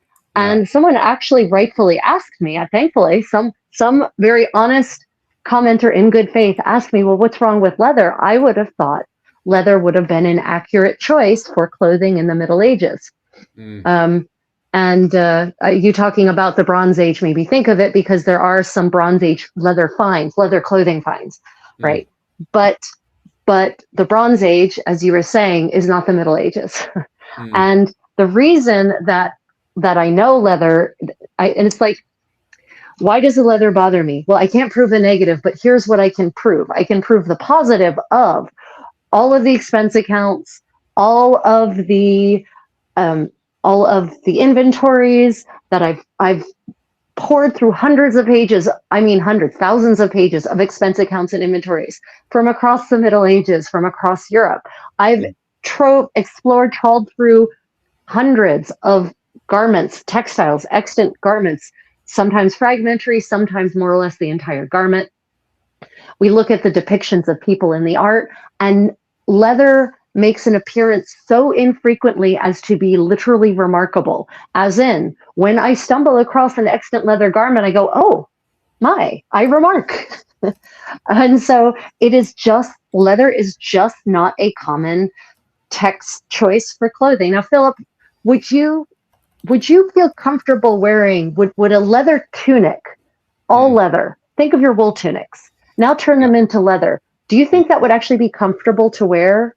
No, might be rubbing it against me slightly. Just to answer, what bloody question came up? Quartermore with, oh, 1 second. But where are the samples of the spoken Quartermore in each dialect and stuff? The linguistic side of it. Oh, that looks gorgeous, Rachel. Yeah, and you can see where I got distracted by holding forth on some topic. Damn it. Oh well, but I could easily turn this. This could be turned into a garter, for instance, because remember, everyone in the Middle Ages, men and women wear garters around their calves to hold their hosen up, right, their stockings up. So I could easily turn this into a garter. Nice garter. Happy Christmas to everybody! Is it Christmas now in New York? Is it? Is that why everyone suddenly starts saying Happy Christmas? Yes, it is. It is just Christmas in New York. Happy Christmas! Happy Christmas! Happy Christmas! Gee, the whole comment section is going wild. Happy Christmas! Happy Christmas! Yeah, Merry Christmas! Merry Christmas, everyone! I notice our algorithm is completely exploded now. So yeah, I think it's because, as I was saying, probably if we'd started now, we started off with a much bigger audience, because everyone was doing midnight mass or their evening church service or whatever, and now people are finally home and looking for something to watch. And of course, we are that quality thing to be watching on Christmas Eve. Oh, aye. So happy Christmas to everybody. What gifts did everybody get? Did you get any swords? Who got a sword? Who got a book? Bum, bum, bum. Oh, well, which brings us to the topic of gift giving. So it's interesting how different cultures in Europe give gifts on different parts of the holiday, right? Some people give gifts on Christmas Eve, some people Christmas Day, some people on Twelfth Night. And it seems that the medieval practice, it was more likely Twelfth Night when gifts were exchanged. In In fact, I read some really interesting, salacious details about an epiphany gift giving in various courts. Apparently, Elizabeth I, your favorite queen, Elizabeth I, when she in the 1550s, the Duke of Anjou was paying court to her, and she tried to gently get him to leave by appealing to his parsimonious nature. Apparently, he was a spendthrift. And she suggested to him that if he went home now, which it was like the third day of Christmas, then he could avoid having to buy her a costly epiphany gift. Yeah. Apparently, he didn't take the hint. Not only did he stay and get her a pretty nice, it was apparently a pendant that was shaped like a ship. Yeah. Not only did he give her a pendant that was shaped like a ship, he stayed until February. So Ooh, I guess he assumed that the shape pendant was like his purchasing his place at court until February. Oh well. What swords did people get? What type of swords did you all get? Did you get a French sword? Did you get an Irish sword? My favorite sword is the Irish ring sword. I love the Irish ring sword of the 17th century. That's actually my favorite sword. Rachel, do you have a favorite sword? Oh yeah, I mean I'm a real fan of the 15th century bastard sword, the hand and a half. Really? Real elegant. Real elegant. Yeah. That is They're one really actually of my elegant. favorites as well. I love that one. But the problem is then I'm treated with the Scottish. You see, I love then popping into Scotland, especially going into the 16th century and seeing what they do there with the likes of what was it called? What's it called? The Claymore, and also in Ireland with the Claymore? Claymore. They sound very Claymore and Clay. What was it? I'm tripping over my own Irish pronunciation. Claymore. Very very similar, but the spelling is different between the two of them. But you can see how they would translate over to great sword. But they're very similar to the bastard sword as well, aren't they? Though you can see those influences there.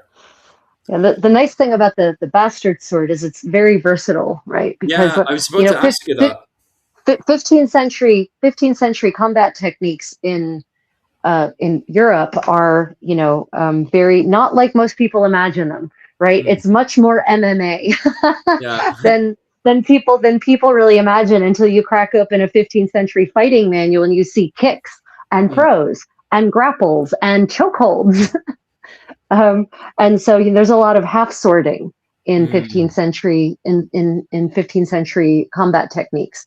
So the bastard sword is it's the sword of choice for that kind of martial art. So yeah, I don't know if you've ever belonged to a medieval martial arts group that's actually does like any reenactment of the actual fighting manuals, but it's very interesting to see them do that. Thanks, guys. That's worth that. Thank you so much for that one. Oh, music for Earthworms. So sweet. Thank you. Thank you so much for that. I'll go and buy myself a nice fancy book. I still need to get, I meant to say that to Kevin as well. I need to square away the other book as well, because my brother, because it's so hard to get bloody books out here, because I'm over in Japan, and it was the new book.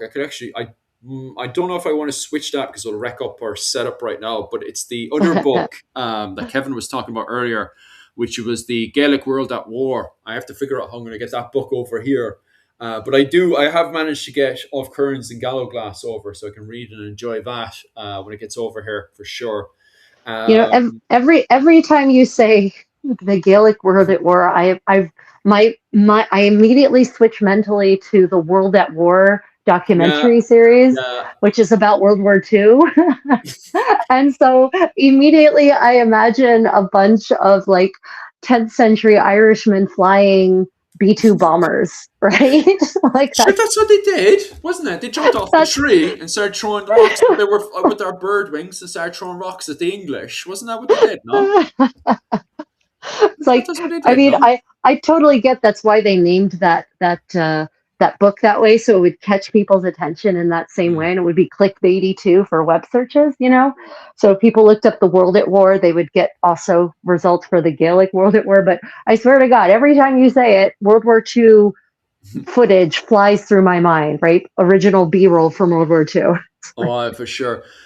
Earthworm, thank you so much for that. I know Rachel has to square away a whole load of stuff clothing wise, but that donation is going straight into the book because I'm saving up to get that book that Kevin was talking about Oh, earlier.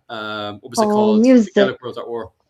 Oh, music. Thank you. You are music for earthworms. You are just such a generous supporter of both me and Philip. We really appreciate you so much. Mm. Yeah. Especially with You myself have trying a to get those Kofi. books squared away. Kofo. What's Kofo? I don't know. What is Kofo? I don't, Kofi. Kofi. Kofi. I just typed it in there. I'm looking at it now. Love you do make money too. Join all types. No, I don't. I just have the Patreon up and going. Maybe I should Yeah, get we've, oh God, no, not yet another one. Oh my God. Yet, honestly, What? maintaining the Patreon and channel memberships is like the max I can track. Mm.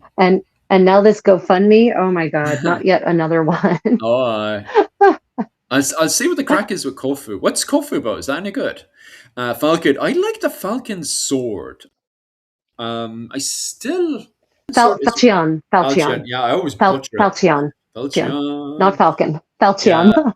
because I still have to investigate is the falchion in Ireland in the 13th century because you have so many Frankish knights going between the realm and because we were talking about this the other day about William Marshall. Is William Marshall English? And the problem is a lot of people tried to get argue against me and they were arguing from a very nationalist perspective, and funnily enough people who had a medieval perspective were like, well, I suppose he's Anglo-Norman, and we do use the word Anglo-Norman to simplify the blurred realms of England and Ireland, especially in Leinster during the 13th century. And then I'm wondering to myself, is the falchion active in Ireland at the time? Like if it's in the realm of France, it must be in Ireland as well, surely. Do you know? So I have I been trying to mean, investigate that. Like, yeah, it's a question of the question of whether the base question of whether a weapon could have been available, other than the fact that you have, obviously ships are going back and forth, is would it have been useful, right? Would yeah, that kind of weapon have been useful in, say, 15th century Ireland? Like, that's the base yeah. question. I have no answer. This is just Mm, me being Socrates posing questions to which I have no answer, which, by the yeah. way, is the why he was asked to commit suicide. Because he was unraveling the fabric of Athenian civilization Mm, by posing all of these philosophical questions that actually had no answer, and it mm, was starting to undermine like morality and morale in the city. And the city basically said, look, dude, you need to stop. They actually asked him to stop. They said, just stop. Like, you don't have to die, just stop. And he yeah. wouldn't. And so he volunteered to drink the hemlock. It's like, Mm. what? So yeah, that's me being Socrates. Would this weapon have been useful in the conditions of 15th century Ireland, given 15th century Mm, mm, armor, given 15th century Irish fortifications, given the style of warfare that was generally conducted there? Would such a weapon have been useful? mm, mm, mm. That's the question, really. Yeah, for sure. Popping over. William Marshall is a great grandfather of mine. Oh yes, Caveman, you're definitely. Sorry, I'll finish off reading what you were saying. Is a great grandfather of mine. It's in my family tree. The nobles were more French than English. Yeah, that's what I was thinking. Rachel, what do you think? Do you see William Marshall being more French? Yeah. Yes. 100. Yes. Yes, I I knew you'd do. take my side on that. Yes, I do, because he's 12th century going into the 13th century, and the aristocracy of so-called England, Angleterre, is speaking Norman French, right? The crown is speaking French, the songs are in French, right? It's all French. So yeah, he's definitely he's he's more Norman than Anglo-Saxon, 100%. Yeah, Guillaume le Maréchal, right? So yeah, not. I would never. Yeah, I mean, it's a little. It's a messy topic. Like, what counts as English in the 12th century? What counts as English? What qualities can we say are English versus Norman versus French? Like, that's, again, I'm Socrates. I'm positing this question, which may or may not have an answer. Are you still there, Philip? Are you there? Are you there? Can anyone hear me? Are you there? Sorry, my internet completely went there. Oh, okay. It's funny. It's kind of bounced completely, and then bounced me. Yeah, your grand completely bounced me out of it because when it bounced back in, you were running completely fine, and my one was frozen. So it just bounced me completely out of it. 1 second, I'll put myself back in so we can keep making money. 1 second, because it was the other frame. Oh no, up. She's slow. I think you're right, Rachel. It's my side which has suddenly gotten very, very slow. Even the buttons on my side have gotten very slow. Weird. 1 second. There we go. Right, 1 second. I'll connect the other plug-in. Thank you for confirming. I'll leave you.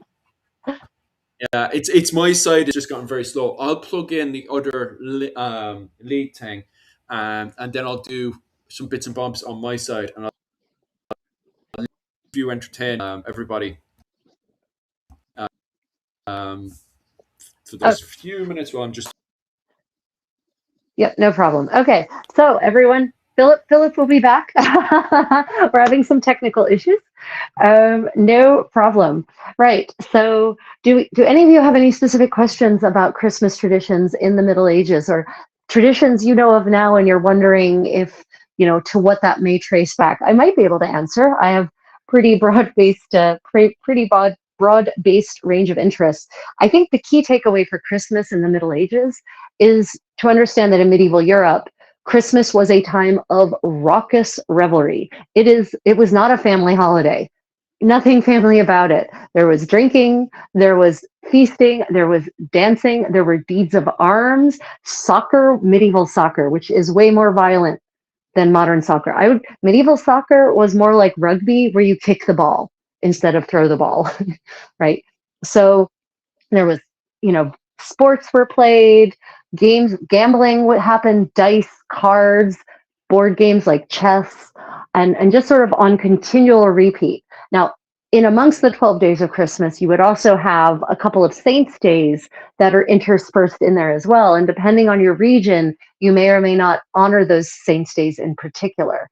So, for instance, in England, and this is technically before the 12 days of Christmas, you have the Feast of St. Thomas, Thomas Becket, right? And that was actually treated as a day when the less well-to-do could go to the more well-to-do and beg for food ingredients for their own Christmas feast, right? And one of the most common things to give to people who were going Thomasing was flour, because flour in the Middle Ages, wheat flour especially, was a very expensive commodity.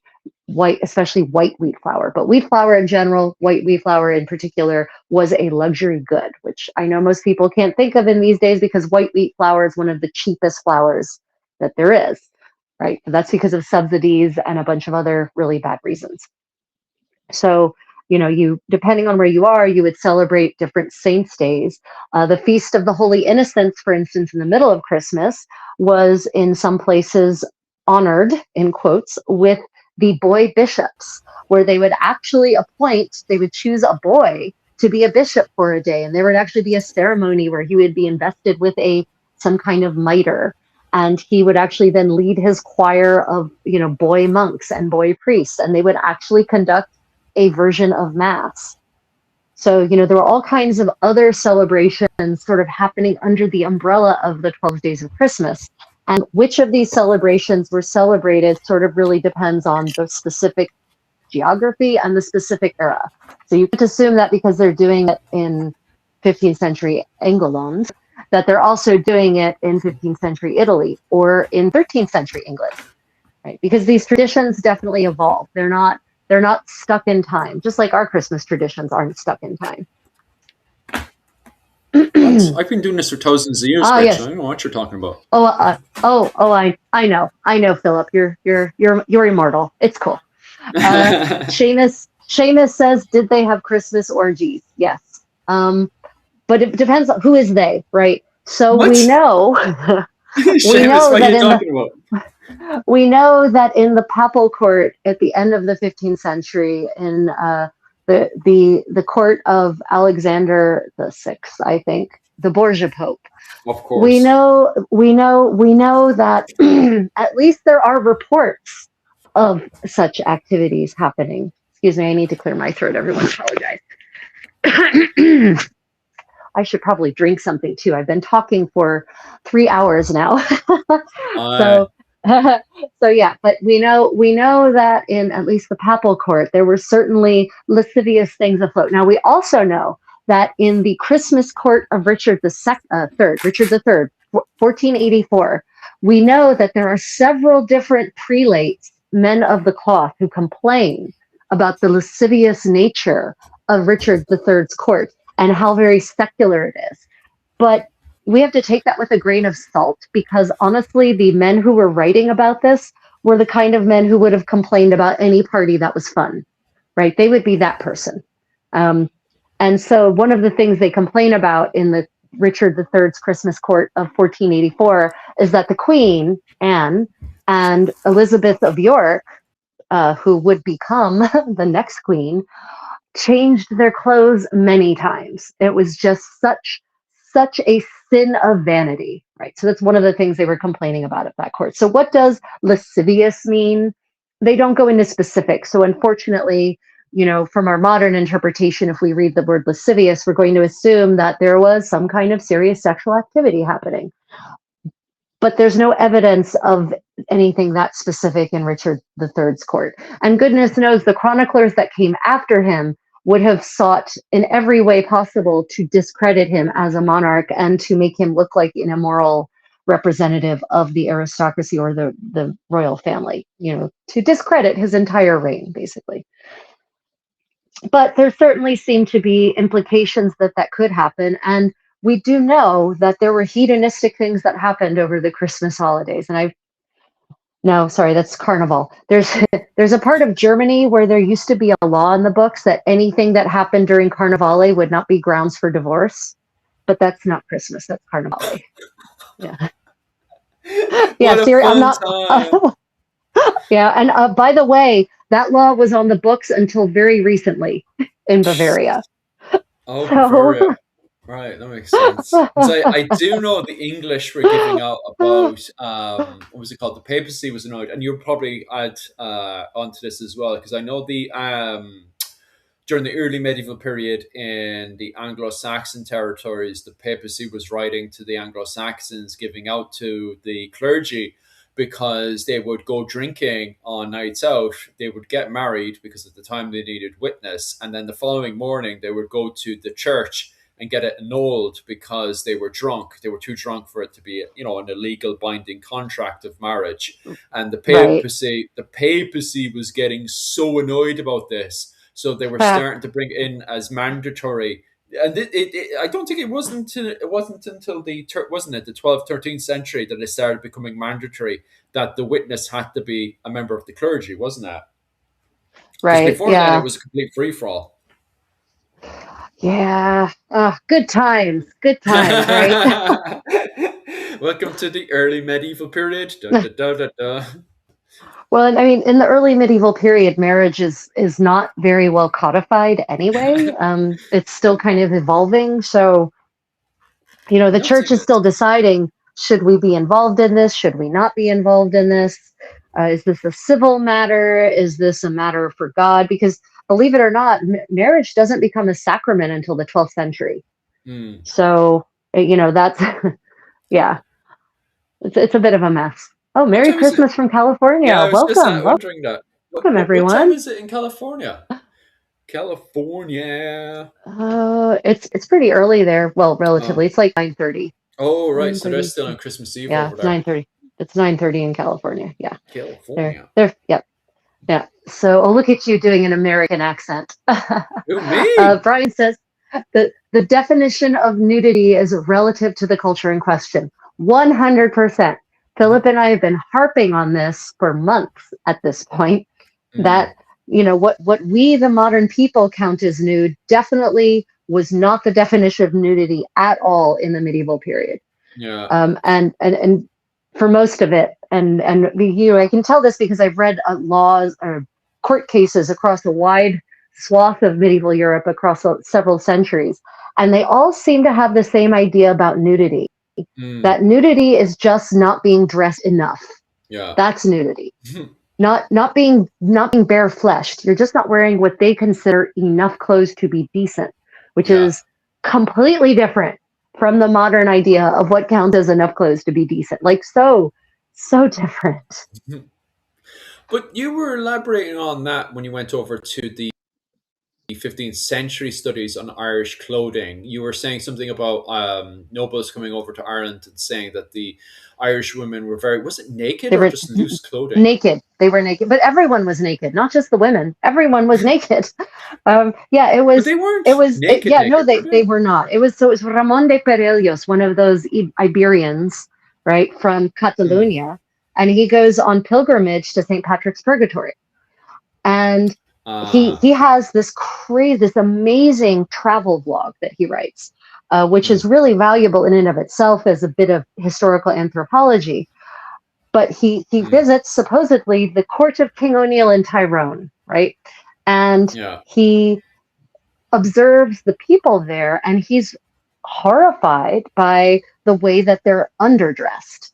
And he says, the women there are naked. And then he goes on to describe all these clothes they're wearing. He talks about them wearing a tunic and a cloak. But apparently in his mind, that's not enough to be not naked. Yeah. It's interesting, isn't it? I was going to elaborate, but as I was elaborating, it just popped out of my head. I was like, where's the information gone? I was going to say something about, because it was inside the other thing as well. But it's funny because as we read in that new paper on how medieval Irish elites feasted and fought their way through Christmas, where it talks about what you were elaborating on as well, Rachel, but you were more focused on the clothing, where Professor Seal was more focused on the feast itself, because it was a show that, hey, look, I have the biggest sausage, as we were saying earlier, that these feasts were very important. But it's interesting in the fact that the O'Neills, during the period that they're at war with the English and they're trying to beat the English, they have an absolutely terrible feast that year. And the Iberians are complaining about that, how, naked they were during the feast and how poor they, the food was terrible. Yeah. There wasn't enough food. There wasn't enough bread or wine, which is so strange. If you're going to show your sausage, wouldn't you have plenty of wine and bread brought over? Compared to, as we've seen there, the same example with the butlers at the same time, Seamus Dwight Earl Butler, who was able to go down to New Ross and able to get all of that food out of the port. I'm quickly scanning through there if I can find that example again. Oh, there he is, which is in 1393. So in 1393, around the same time, what was it? Seamus Dwight Earl Butler, the fourth Earl of Ormond. And he goes down to New Ross, which is the rival to Waterford, by the way. And he, with his shopping list, was able to purchase a dozen sacks of grain. Does it literally say a dozen sacks of grain, or do you think it would have given the number? Hundreds of kinds of poultry and fish, 60 good, what was it called, bullocks, 4 boars, 80 large pigs, and 60 small pigs. And it's really showing off here that, Seamus, even as a child, had a whole load of wealth to be able to purchase such a large gift, because he's showing off here, isn't he, by going to New Ross and purchasing it and then bringing it down to Kilkenny to put on this massive feast where he would have invited people from all over the world to go and see. And especially when this is the same period, a good few years afterward, well, I'd say about 7 years afterwards, you have James the Usurper Fitzgerald that declares he's Italian. Right. I am a Gherardini. Are you? Yeah. That's what he said. That's what he said in the Irish Parliament. Are you though? Adding a vowel to your name and transposing the L with an R does not a Gherardini make. Do you know what was it? James is in Italian. Is there an Italian word for James? I wonder. Yes. Sorry, I'm now stuck in Spanish. Iago is Spanish, and James in Italian is Jaume in frickin' Catalan. Darn it. Yeah. Yes, there is, of course, a James in Italian. Oh my God! I swear, I hope to God he said it in his best Italian. A Kerry accent, by the way. He would have had a bog Kerry accent, and him trying to pronounce it in Italian. I wish I was there. That was 1403 when he declared he was Italian, wasn't it? Damn it. Okay, now you've created an entire Italian block. Italian is now gone from my language library No, don't entirely. do this now. Oh, Don't do it's this gone. now. Gone, gone, gone. Gone, gone. No. Yeah, it'll be back someday. This can't be happening. It's the worst San, point as well. I wanted you to say it in Italian, so I'd Santiago. say it then because I have a Mallow accent, which is close to the Kerry accent. Santiago. Sunshine. Nope, it's gone. We'll have to talk about something else and then it will come back. Yeah. No. What was it? What was it? Susan is off to bed. Good night, Good night, Susan. Thank you so much Susan. for joining us tonight. See you We were tomorrow. waffling too much and we missed out on poor Susan. You're back up at work at 5:30. Ugh, Poor Susan. terrible. Oh, happy Christmas! Happy Christmas, everybody joining us tonight. Yeah. We're talking about medieval Christmas, and also on top of that as well, Rachel, what are you What am I doing? Are doing? you finger Yes, braiding or something? yes, I am. This is called finger loop braiding because you have loops around your Finger fingers. loop, not finger Yeah, so you braiding. have finger loop braiding because you have loops around your fingers, but that's what we call it modernly. The medieval term is just lace making. Hmm. So if you ever talk Oh. about lace, if you ever read a medieval source that talks about laces, this is what they're talking about. They're not Hmm. talking about frilly lacy lace. They're talking about this. Hmm. This is it. This is what laces were up until the 16th century when Hmm. it started changing. So yeah, this is a great activity. If you make your laces long enough, you can actually get a total body workout in. I call it finger lattes because you're finger loop braiding with your whole body and it's a complete workout, but it's a slowish workout. So, Hmm. like Pilates, but with a craft attached to it. Hmm. And for those who are interested in doing this, on my YouTube channel, I have a tutorial on how to make a really pretty and simple braid. If you look up Braiding Beautifully, I think is the title of the video, you'll be able to find it. It's about 21 minutes long. It teaches you everything you need to know from beginning to end. And at the end, you'll have a nice pretty lace that you can use to either lace up a gown or to decorate something. And actually, that's where the word lace is still used in modern English, Oh. the original way. Think about what is the thing that you use to close your shoes with? Shoelaces. Yes, exactly, shoelaces. Oh my God, I'm so smart. Shoelaces. Merry Christmas for everyone jumping in there in the chat. Welcome, welcome, welcome. And we're also doing not just finger looping, we're also just talking about Christmas in general as well. And please tell me in the comment section, what did you get for Christmas? Or did you ask Santa to get you?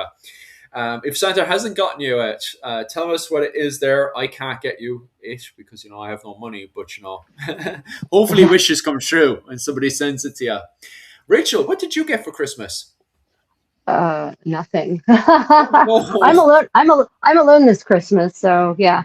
oh no. Nope, I got nothing. Yesterday, I gave myself the gift of a traditional Minhwa painting class. So Minhwa painting is what is erroneously translated as folk painting in Korean, but it's called that because they mean folk in the sense of common people versus court painting. Because in the Joseon dynasty, there were the court painting workshops, right? And they had a very specific style to which they were very limited. And so there were painters who weren't part of that courtly painting tradition, the people, the normal people, right? And they had a different style. And so I think the word folk is just a mistranslation from basically should actually mean non-court painting, right? But it's a style that is really whimsical and it's softer and it portrays the world through a more beautiful lens that takes the harsh edges away. and it often captures really fun folk, and this might be part of it. It captures folk tales often in the motif. So yesterday I got to paint a Korean tiger that's flirting with a butterfly and a flower. Oh, nice. So it's just really cute. I made a post. If y'all want to see it, you can my post from on my Travels with the Contessa channel. My daily post on my Travels with the Contessa channel and Facebook stuff. You can see a picture of my little Korean tiger flirting with a butterfly and a peony and a magic mushroom. That's class. How? One second. I'll just pause your question there for a second, Jim. And just my brother got himself a compound bow. Oh, nice. Those bows, do they function in wetter weathers like Vietnam and Ireland and stuff? I think it's that bow that has problems with Ireland. You know, the wetter climates and stuff. I'm not sure. But why would they? Their composite bows are usually made of completely synthetic materials. Like there should be nothing there to be affected by moisture. Which is the name of the bow? Because I'm mixing up bows now. You're talking about a recurve bow, maybe? Is that the one? Okay. Because I know there's a bow that has problems. I'm assuming it's the Mongolians were having problems, but they were having problems in both. The Mongolians were anyway. Were having problems both in Vietnam and they were having problems. Yeah, their bows are recurve bows. So. Yeah. Which look really, a recurve bow looks really sad if it's not strung because it's all collapsed in on itself. But I expect that the Mongols' bows would not have done really super great in the tropical climate of South Asia. Yeah, they ended up getting hammered by both the Vietnamese and the Malaysians and the Indonesians when they started pushing down there. Because like the problem is that especially the Mongolian fanboys is that they think the Mongolians are invincible, and the problem is then that they start to face when they push down to Vietnam, Indonesia, Malaysia. And then trying to push past Germany, especially like they're able to push into Eastern Hungary and also into Eastern Poland. But then when they start pushing, what was it called? No, sorry. East. So on the east side of both Hungary and Poland, they're able to quickly push through that area. But then once they start to go to the western sides, when they start to go against stone castles and also problems with the environment and trees and all that kind of stuff, that's where the Mongolian Empire starts to, find difficulties trying to push through. And it's the same thing in Vietnam, Indonesia, Malaysia. That's where you start to see massive problems with the Mongolian Empire. But then when you bring these problems up with Mongolian fanboys, oh my God. Well, I mean, here's the other problem is that the history books very rarely record in any sort of way the times that the Mongols either just peacefully took over a town because the town just surrendered, right? Yeah. Or even more rarely, the times they actually lost, right? So there's a bias in the information that is actually commonly available, shall we say? No historian wants to write, and well, we just kind of turned the keys to the city over to our Mongol overlords, and life is good. Yeah. Right? That's not hot copy. That's not going to sell books.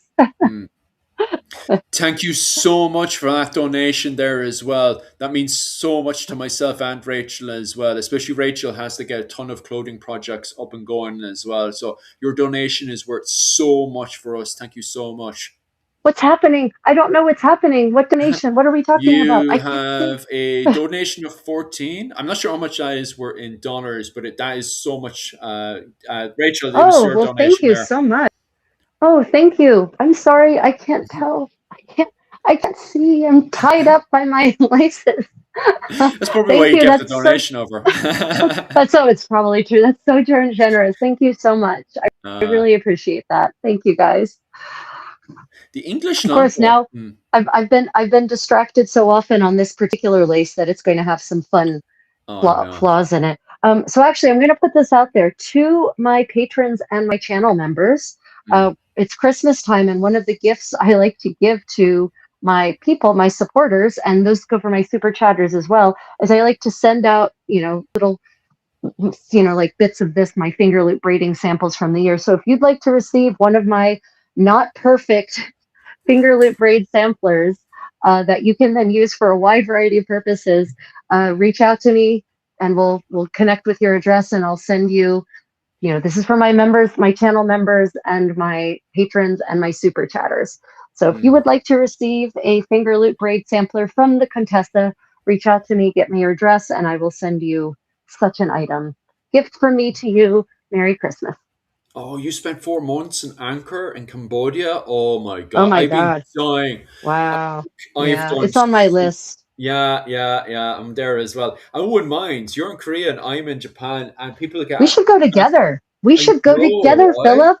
And We people should keep go asking me together. over and over again, have you gone over to Angkor yet? Because they have a massive empire, right? So not only Yeah, do they yeah. have obviously an empire through land, The but their the main, Khmer Empire. Yeah. yeah, but their main thing is the Ultra City, which archaeologists are still like trying to get wrap their mind around, Yep. because the Ultra City. So obviously during the medieval period, you have your regular normal city and stuff, right? But this thing is up to the standard Oh, of a it's modern a city today, if not yeah, bigger. it's a mega city. It is Yeah. it is the and what has been excavated is a tiny, Yes. tiny fraction of Mm. what is actually there. So Yeah. yeah, Angkor Wat has been on, and it's stupid because you and I are here, for God's sake. I We're know. we're spent a lot of time in Asia, Mm. and why is it? And I guess so. It's not easy to get to Angkor Wat Yeah. necessarily. Cambodia has pretty crappy infrastructure, actually. Yeah.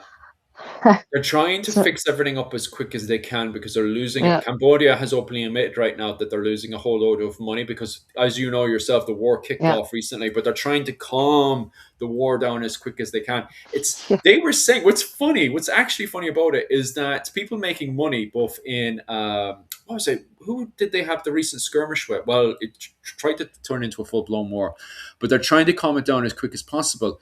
And the Mm. problem is that you have politicians and warmongers in the military are trying to push for stupidity, and then you have everybody else, both politician and financiers, are just like, "Will you calm down so we can go back to tourism again and making a lot of money? You're Yeah. ruining this for the rest of us." Yep. Lunatics in power, and I'm not gonna. I don't want to turn around and say, "Oh, we're better off," because come on, like in the West, we're just as bad. There's so many idiots. And oh, okay, right. I could rant about that all day, but regardless, yeah, myself and Rachel definitely need to get out there, and there is people trying to improve the situation so tourists can get out to Angkor much more easier. Yeah. So hopefully the right people can start getting into power, and these idiots, please go into the toilet, please, and stay there. You Yep. know. Yeah, because there's a lot of money people want to make right now, and you're ruining it for the rest of us. Yeah, I mean, take my tourist dollars, please. I would love to Yes, see yes. your amazing cultural sites, eat your yummy food, experience your handcrafts and your traditional culture. Yeah. Mm. Oh my God. My friend was a public health consultant. She learned Khmer. I tagged along. Oh, you are the luckiest man on the whole planet. Yeah, very, very, very jealous. Although I can't say anything. My wife is Japanese, so I'd be running around Japan doing the same thing as well. So, uh, we were, what was I talking about again?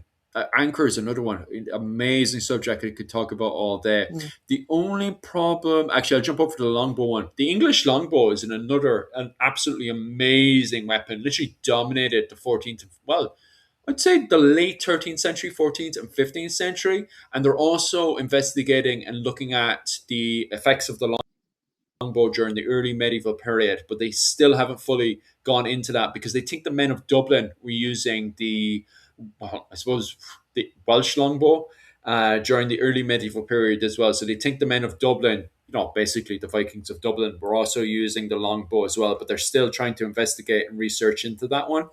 But the longbow is definitely dominating because even the Irish are adopting going into the 15th century and the Wars of the Roses in Ireland. I have to look into of Kearns and Gallowglass, but they seem to have recorded because, as Rachel constantly highlights over and over and over again, is the records of who has what, and Yeah. you can see in there that the Fitzgeralds are as quick as they can taking on longbowmen because even in Ireland, the longbow is so dominant, especially around the southeastern areas where you've got much more bigger open plains and stuff. And so the Fitzgeralds love switching between the longbow and the Kearns. they're way more effective than the full plate English Knights, because the English Knights really struggle in the terrain in Ireland. But the English longbowmen are so dominant in Ireland. And they like the great thing about the English longbowmen, it doesn't take very much for them to take off their shoes and be able to quickly run through the very tough and rugged terrain. Because the problem is with leather shoes during the 15th century is that they're very, very slippery. I think Rachel could definitely agree with to that one. Yeah, they had ways of making shoes not slippery. Oh yeah. But I mean, you could put on leather oversole or wooden overshoes. There's some evidence of rope having been possibly sewn into the bottom. Yeah, so there's a couple of different options that maybe could have been commonly used. But here's the problem: is that no matter what, if your ground is boggy, it's not about the slipperiness. Those shoes are just going to get wet. They're going to get wet, and they're going to chafe. They will chafe your feet. You want to talk about trench foot? Yeah, you'll get trench foot. So it's not so much, I don't think it has to do with the slipperiness. I think it has to do with the fact that when the ground is just boggy, there's only so much you can do to fight the bog. Even with overshoes, there's only so much you can do to fight the bog. And once your shoes get wet, you're going to get fungus infections. You're going to get blisters, like you can't chafing. It's going to be bad. It's going to be real bad. So I can absolutely see in those conditions, just go barefoot. Just go barefoot. Yeah. Just do it. Yeah. What was it called? And that had huge effects as well, Caveman. A Caveman highlighted the fact that Englishmen after Edward III had to train with the longbow every Sunday. And one English longbowman could fire 12 arrows per minute. And it facts like even France, England, Scotland, Ireland, the longbow just dominates again and again and again. And even after Richard III's invasion of Ireland around 1315, sorry, no. Sorry, 1394 up to 1399, when Richard III invaded Ireland. The very first thing that the Fitzgeralds do is invest into a whole load of longbowmen in Ireland, going into the Wars of the Roses in Ireland against the Butlers because of how effective longbowmen. So you're definitely 100% right there, Caveman, about the dominance of the English longbow. So you want to hear a funny story about modern day English longbow? Go on. Modern day English longbow. So I think you actually mentioned at some point, or either you or one of our community members in the chat mentioned about the laws about requiring people of a certain class to train with a longbow regularly, right? Yeah. So it's been a couple of years ago. I think it was even pre-pandemic. There was a group of dumbass English students, university students, and I don't remember if it was Cambridge or Oxford, but it was one of those two universities. They decided to take this law to heart, and they went out and they were practicing longbow on the green. And they got arrested for using dangerous weapons. Yeah, they got arrested for using deadly weapons, right? And they came up, their defense was, no, we're not using dangerous weapons. We're actually being law-abiding subjects of the crown by practicing longbow on the green, as it says in this statute. And the judge, God bless the judge went and looked at the statute and said, oh, okay, well, we can't bring you up on charges of using a deadly weapon because, yes, you are abiding by the statute. However, we're going to fine you because you didn't go to mass first, as it says in the statute. Oh, that's brilliant. Because the statute said first you go to mass and then you practice your longbow. Yeah, because it would have been in the statement, right? What you did that morning and stuff. Right. That's very switched on to the judge. England has some they've got some crazy stuff on the books. My God, it's fantastic. Yeah, there was a guy who pushed it. He went full plate armor into London. I think there's a law that says, the central part of London, you're not allowed to have full plate armor in. And so he made a YouTube video where he went up and down the streets of London in full plate armor in these specific streets where you're not, that's gorgeous. Yeah. Looking less bad as I pay more attention to what I'm doing. Go on. Our man Trump's traipsing up and down in what kind of harness are we talking? Like he was in 15th century. Nice. No, sorry. I think it was 15th century. Don't quote me on that one. Was early 15th century or late 15th century, but somewhere in between 15th century. He was marching around the place. On it wasn't This armor was not designed for him. He was literally just wearing Oh, it just got to it. wind up the Got it. police. Got it. And he purposely went in front of the police officers and everything. And no, they didn't do anything to him. And he went up at one stage and explained what he was doing, just to get, show him that, hey, look, I'm making a YouTube video. And the police officers did nothing. Even when he explained the law to them, they were just saying, oh, that's very nice. Like, they didn't arrest him because, these days people have this thing called common sense. So no, the police officers didn't suddenly panic, go, oh, you're breaking a medieval law. They were just like, oh, that's very cute. That's very like, cute. And Yeah, just right. sent him on his way. Yeah, Oh, yeah. poor man. He was really hoping something was going to happen. Oh, I don't know. To be fair, the London police are very, kind of switched on, social wise. There is other situations where I've been dealing with the police in the past in other areas, and it's like, oh, common sense.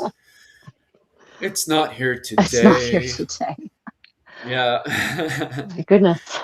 Wow, we have been going for 3.5 hours now. That is kind of crazy. Yeah.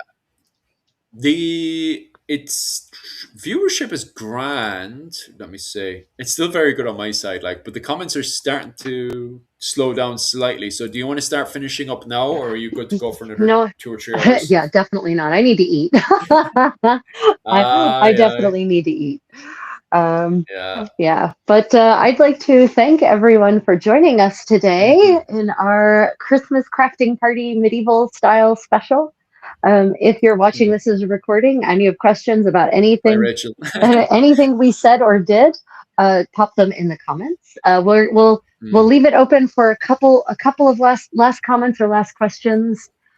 If anyone has any last medieval Christmas related comments, go ahead and pop them in and we'll answer them before we sign off. But I just like to remind everyone that Philip and I have started a new collaboration. We're going to be making a 15th century Irish ensemble, as would befit a nobleman of the Irish Earl. So we're specifically James McThomas. Is that or Sean? Sorry. Seamus McThomas? What's his name? Yeah, close What enough. name We call him Seamus name are we calling him this today? Seamus McThomas is Okay. actually the direct Anglo name for it. So you're actually right, to be honest with you. It's not the Irish pronunciation, but Seamus McThomas would be close enough. Well, I don't want to butcher the Irish, so we'll go with that. Anyway, he was the sort of second half of the 15th century Earl in Ireland. Thank you so much for that. And thank you. Oh, thank you, Tanya. I really appreciate that. Thank you so much. Appreciate that, Tanya. And we're recreating this ensemble. And if you would like to actually see this 15th century Irish nobleman's ensemble based on as much primary source evidence as we can and have mustered, if you would like to support the realization of that ensemble, we're accepting donations on GoFundMe to cover the cost of materials and labor, because it will be a big project working from the skin out to make sure Philip actually has clothes that look right in these live streams. So he no longer has to hang his head in shame in his t-shirt. And so when Philip and I finally get together to do some living history fun together, he will be able to stand next to me proudly. So yeah. When does the Christmas goose start? Last question. When did the Christmas goose start? So Christmas goose. So goose has so in the Middle Ages, I don't know when it started, when it was just the Christmas goose, when that became the thing. I kind of feel like maybe that's, as Christmas stopped being a big 12-day endless feast in the 17th centuries, when that stopped in England, because the Puritans, being the killjoys that they were, outlawed Christmas, right? The actual war on Christmas, everyone, is in the 17th century in England, when the Puritans literally outlaw its celebration, rather. They outlaw the celebration of Christmas. And after that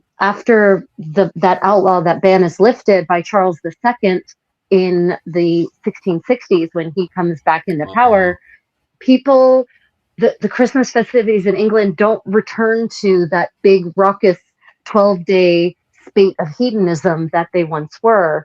And so it wouldn't surprise me if that's when the Christmas feast that used to have 5 kinds of meat and 10 kinds of fish just became Christmas goose. Because certainly goose was one of the kinds of birds that would have been prepared for a feast table, along with swan and heron and crane and other things we don't eat anymore.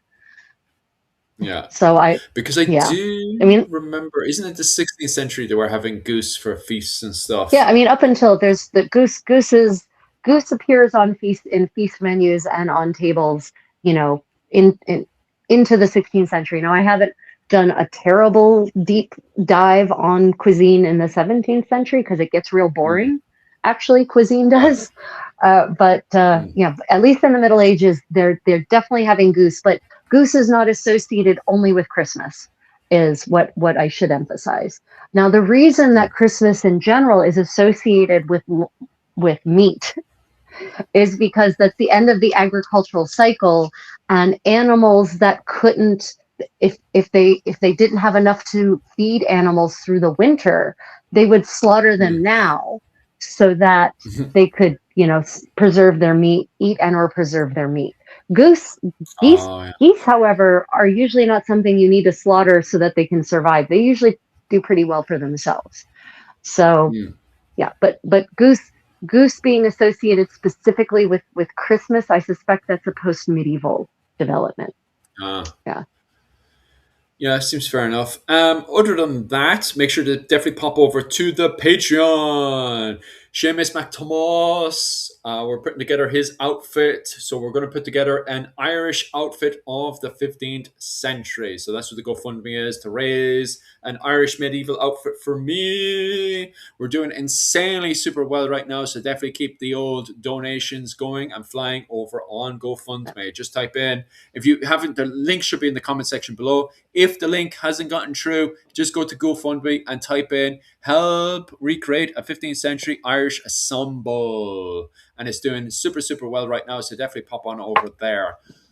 Other than that, that's pretty much me finished for the week. I will not be back until about 2 weeks from now when I be over on the Patreon, where I will be covering classes on 13th century Ireland. So after the new year, a week after that, I will be covering 13th century Ireland. Rachel, what's your plans for the upcoming weeks? Oh, I'm going to be live streaming almost every day. So, nice. But for those of you who are watching me on Twitch or Facebook, I will often only be live streaming on YouTube because I have better sound equipment when I only stream on YouTube. So I recommend you following me there as well if you want to keep up with all of my live streams. And everyone, for Philip and me, I'd like to remind you, I hate that we have to say this, but welcome to our world. You might need to check your notification bell if you would like to be notified when we roll out new content. When we go live, then you need to make sure that all is clicked under, when you click on the notification bell, make sure all is clicked. Otherwise, it will not let you know. It just won't. It just will not. Yep.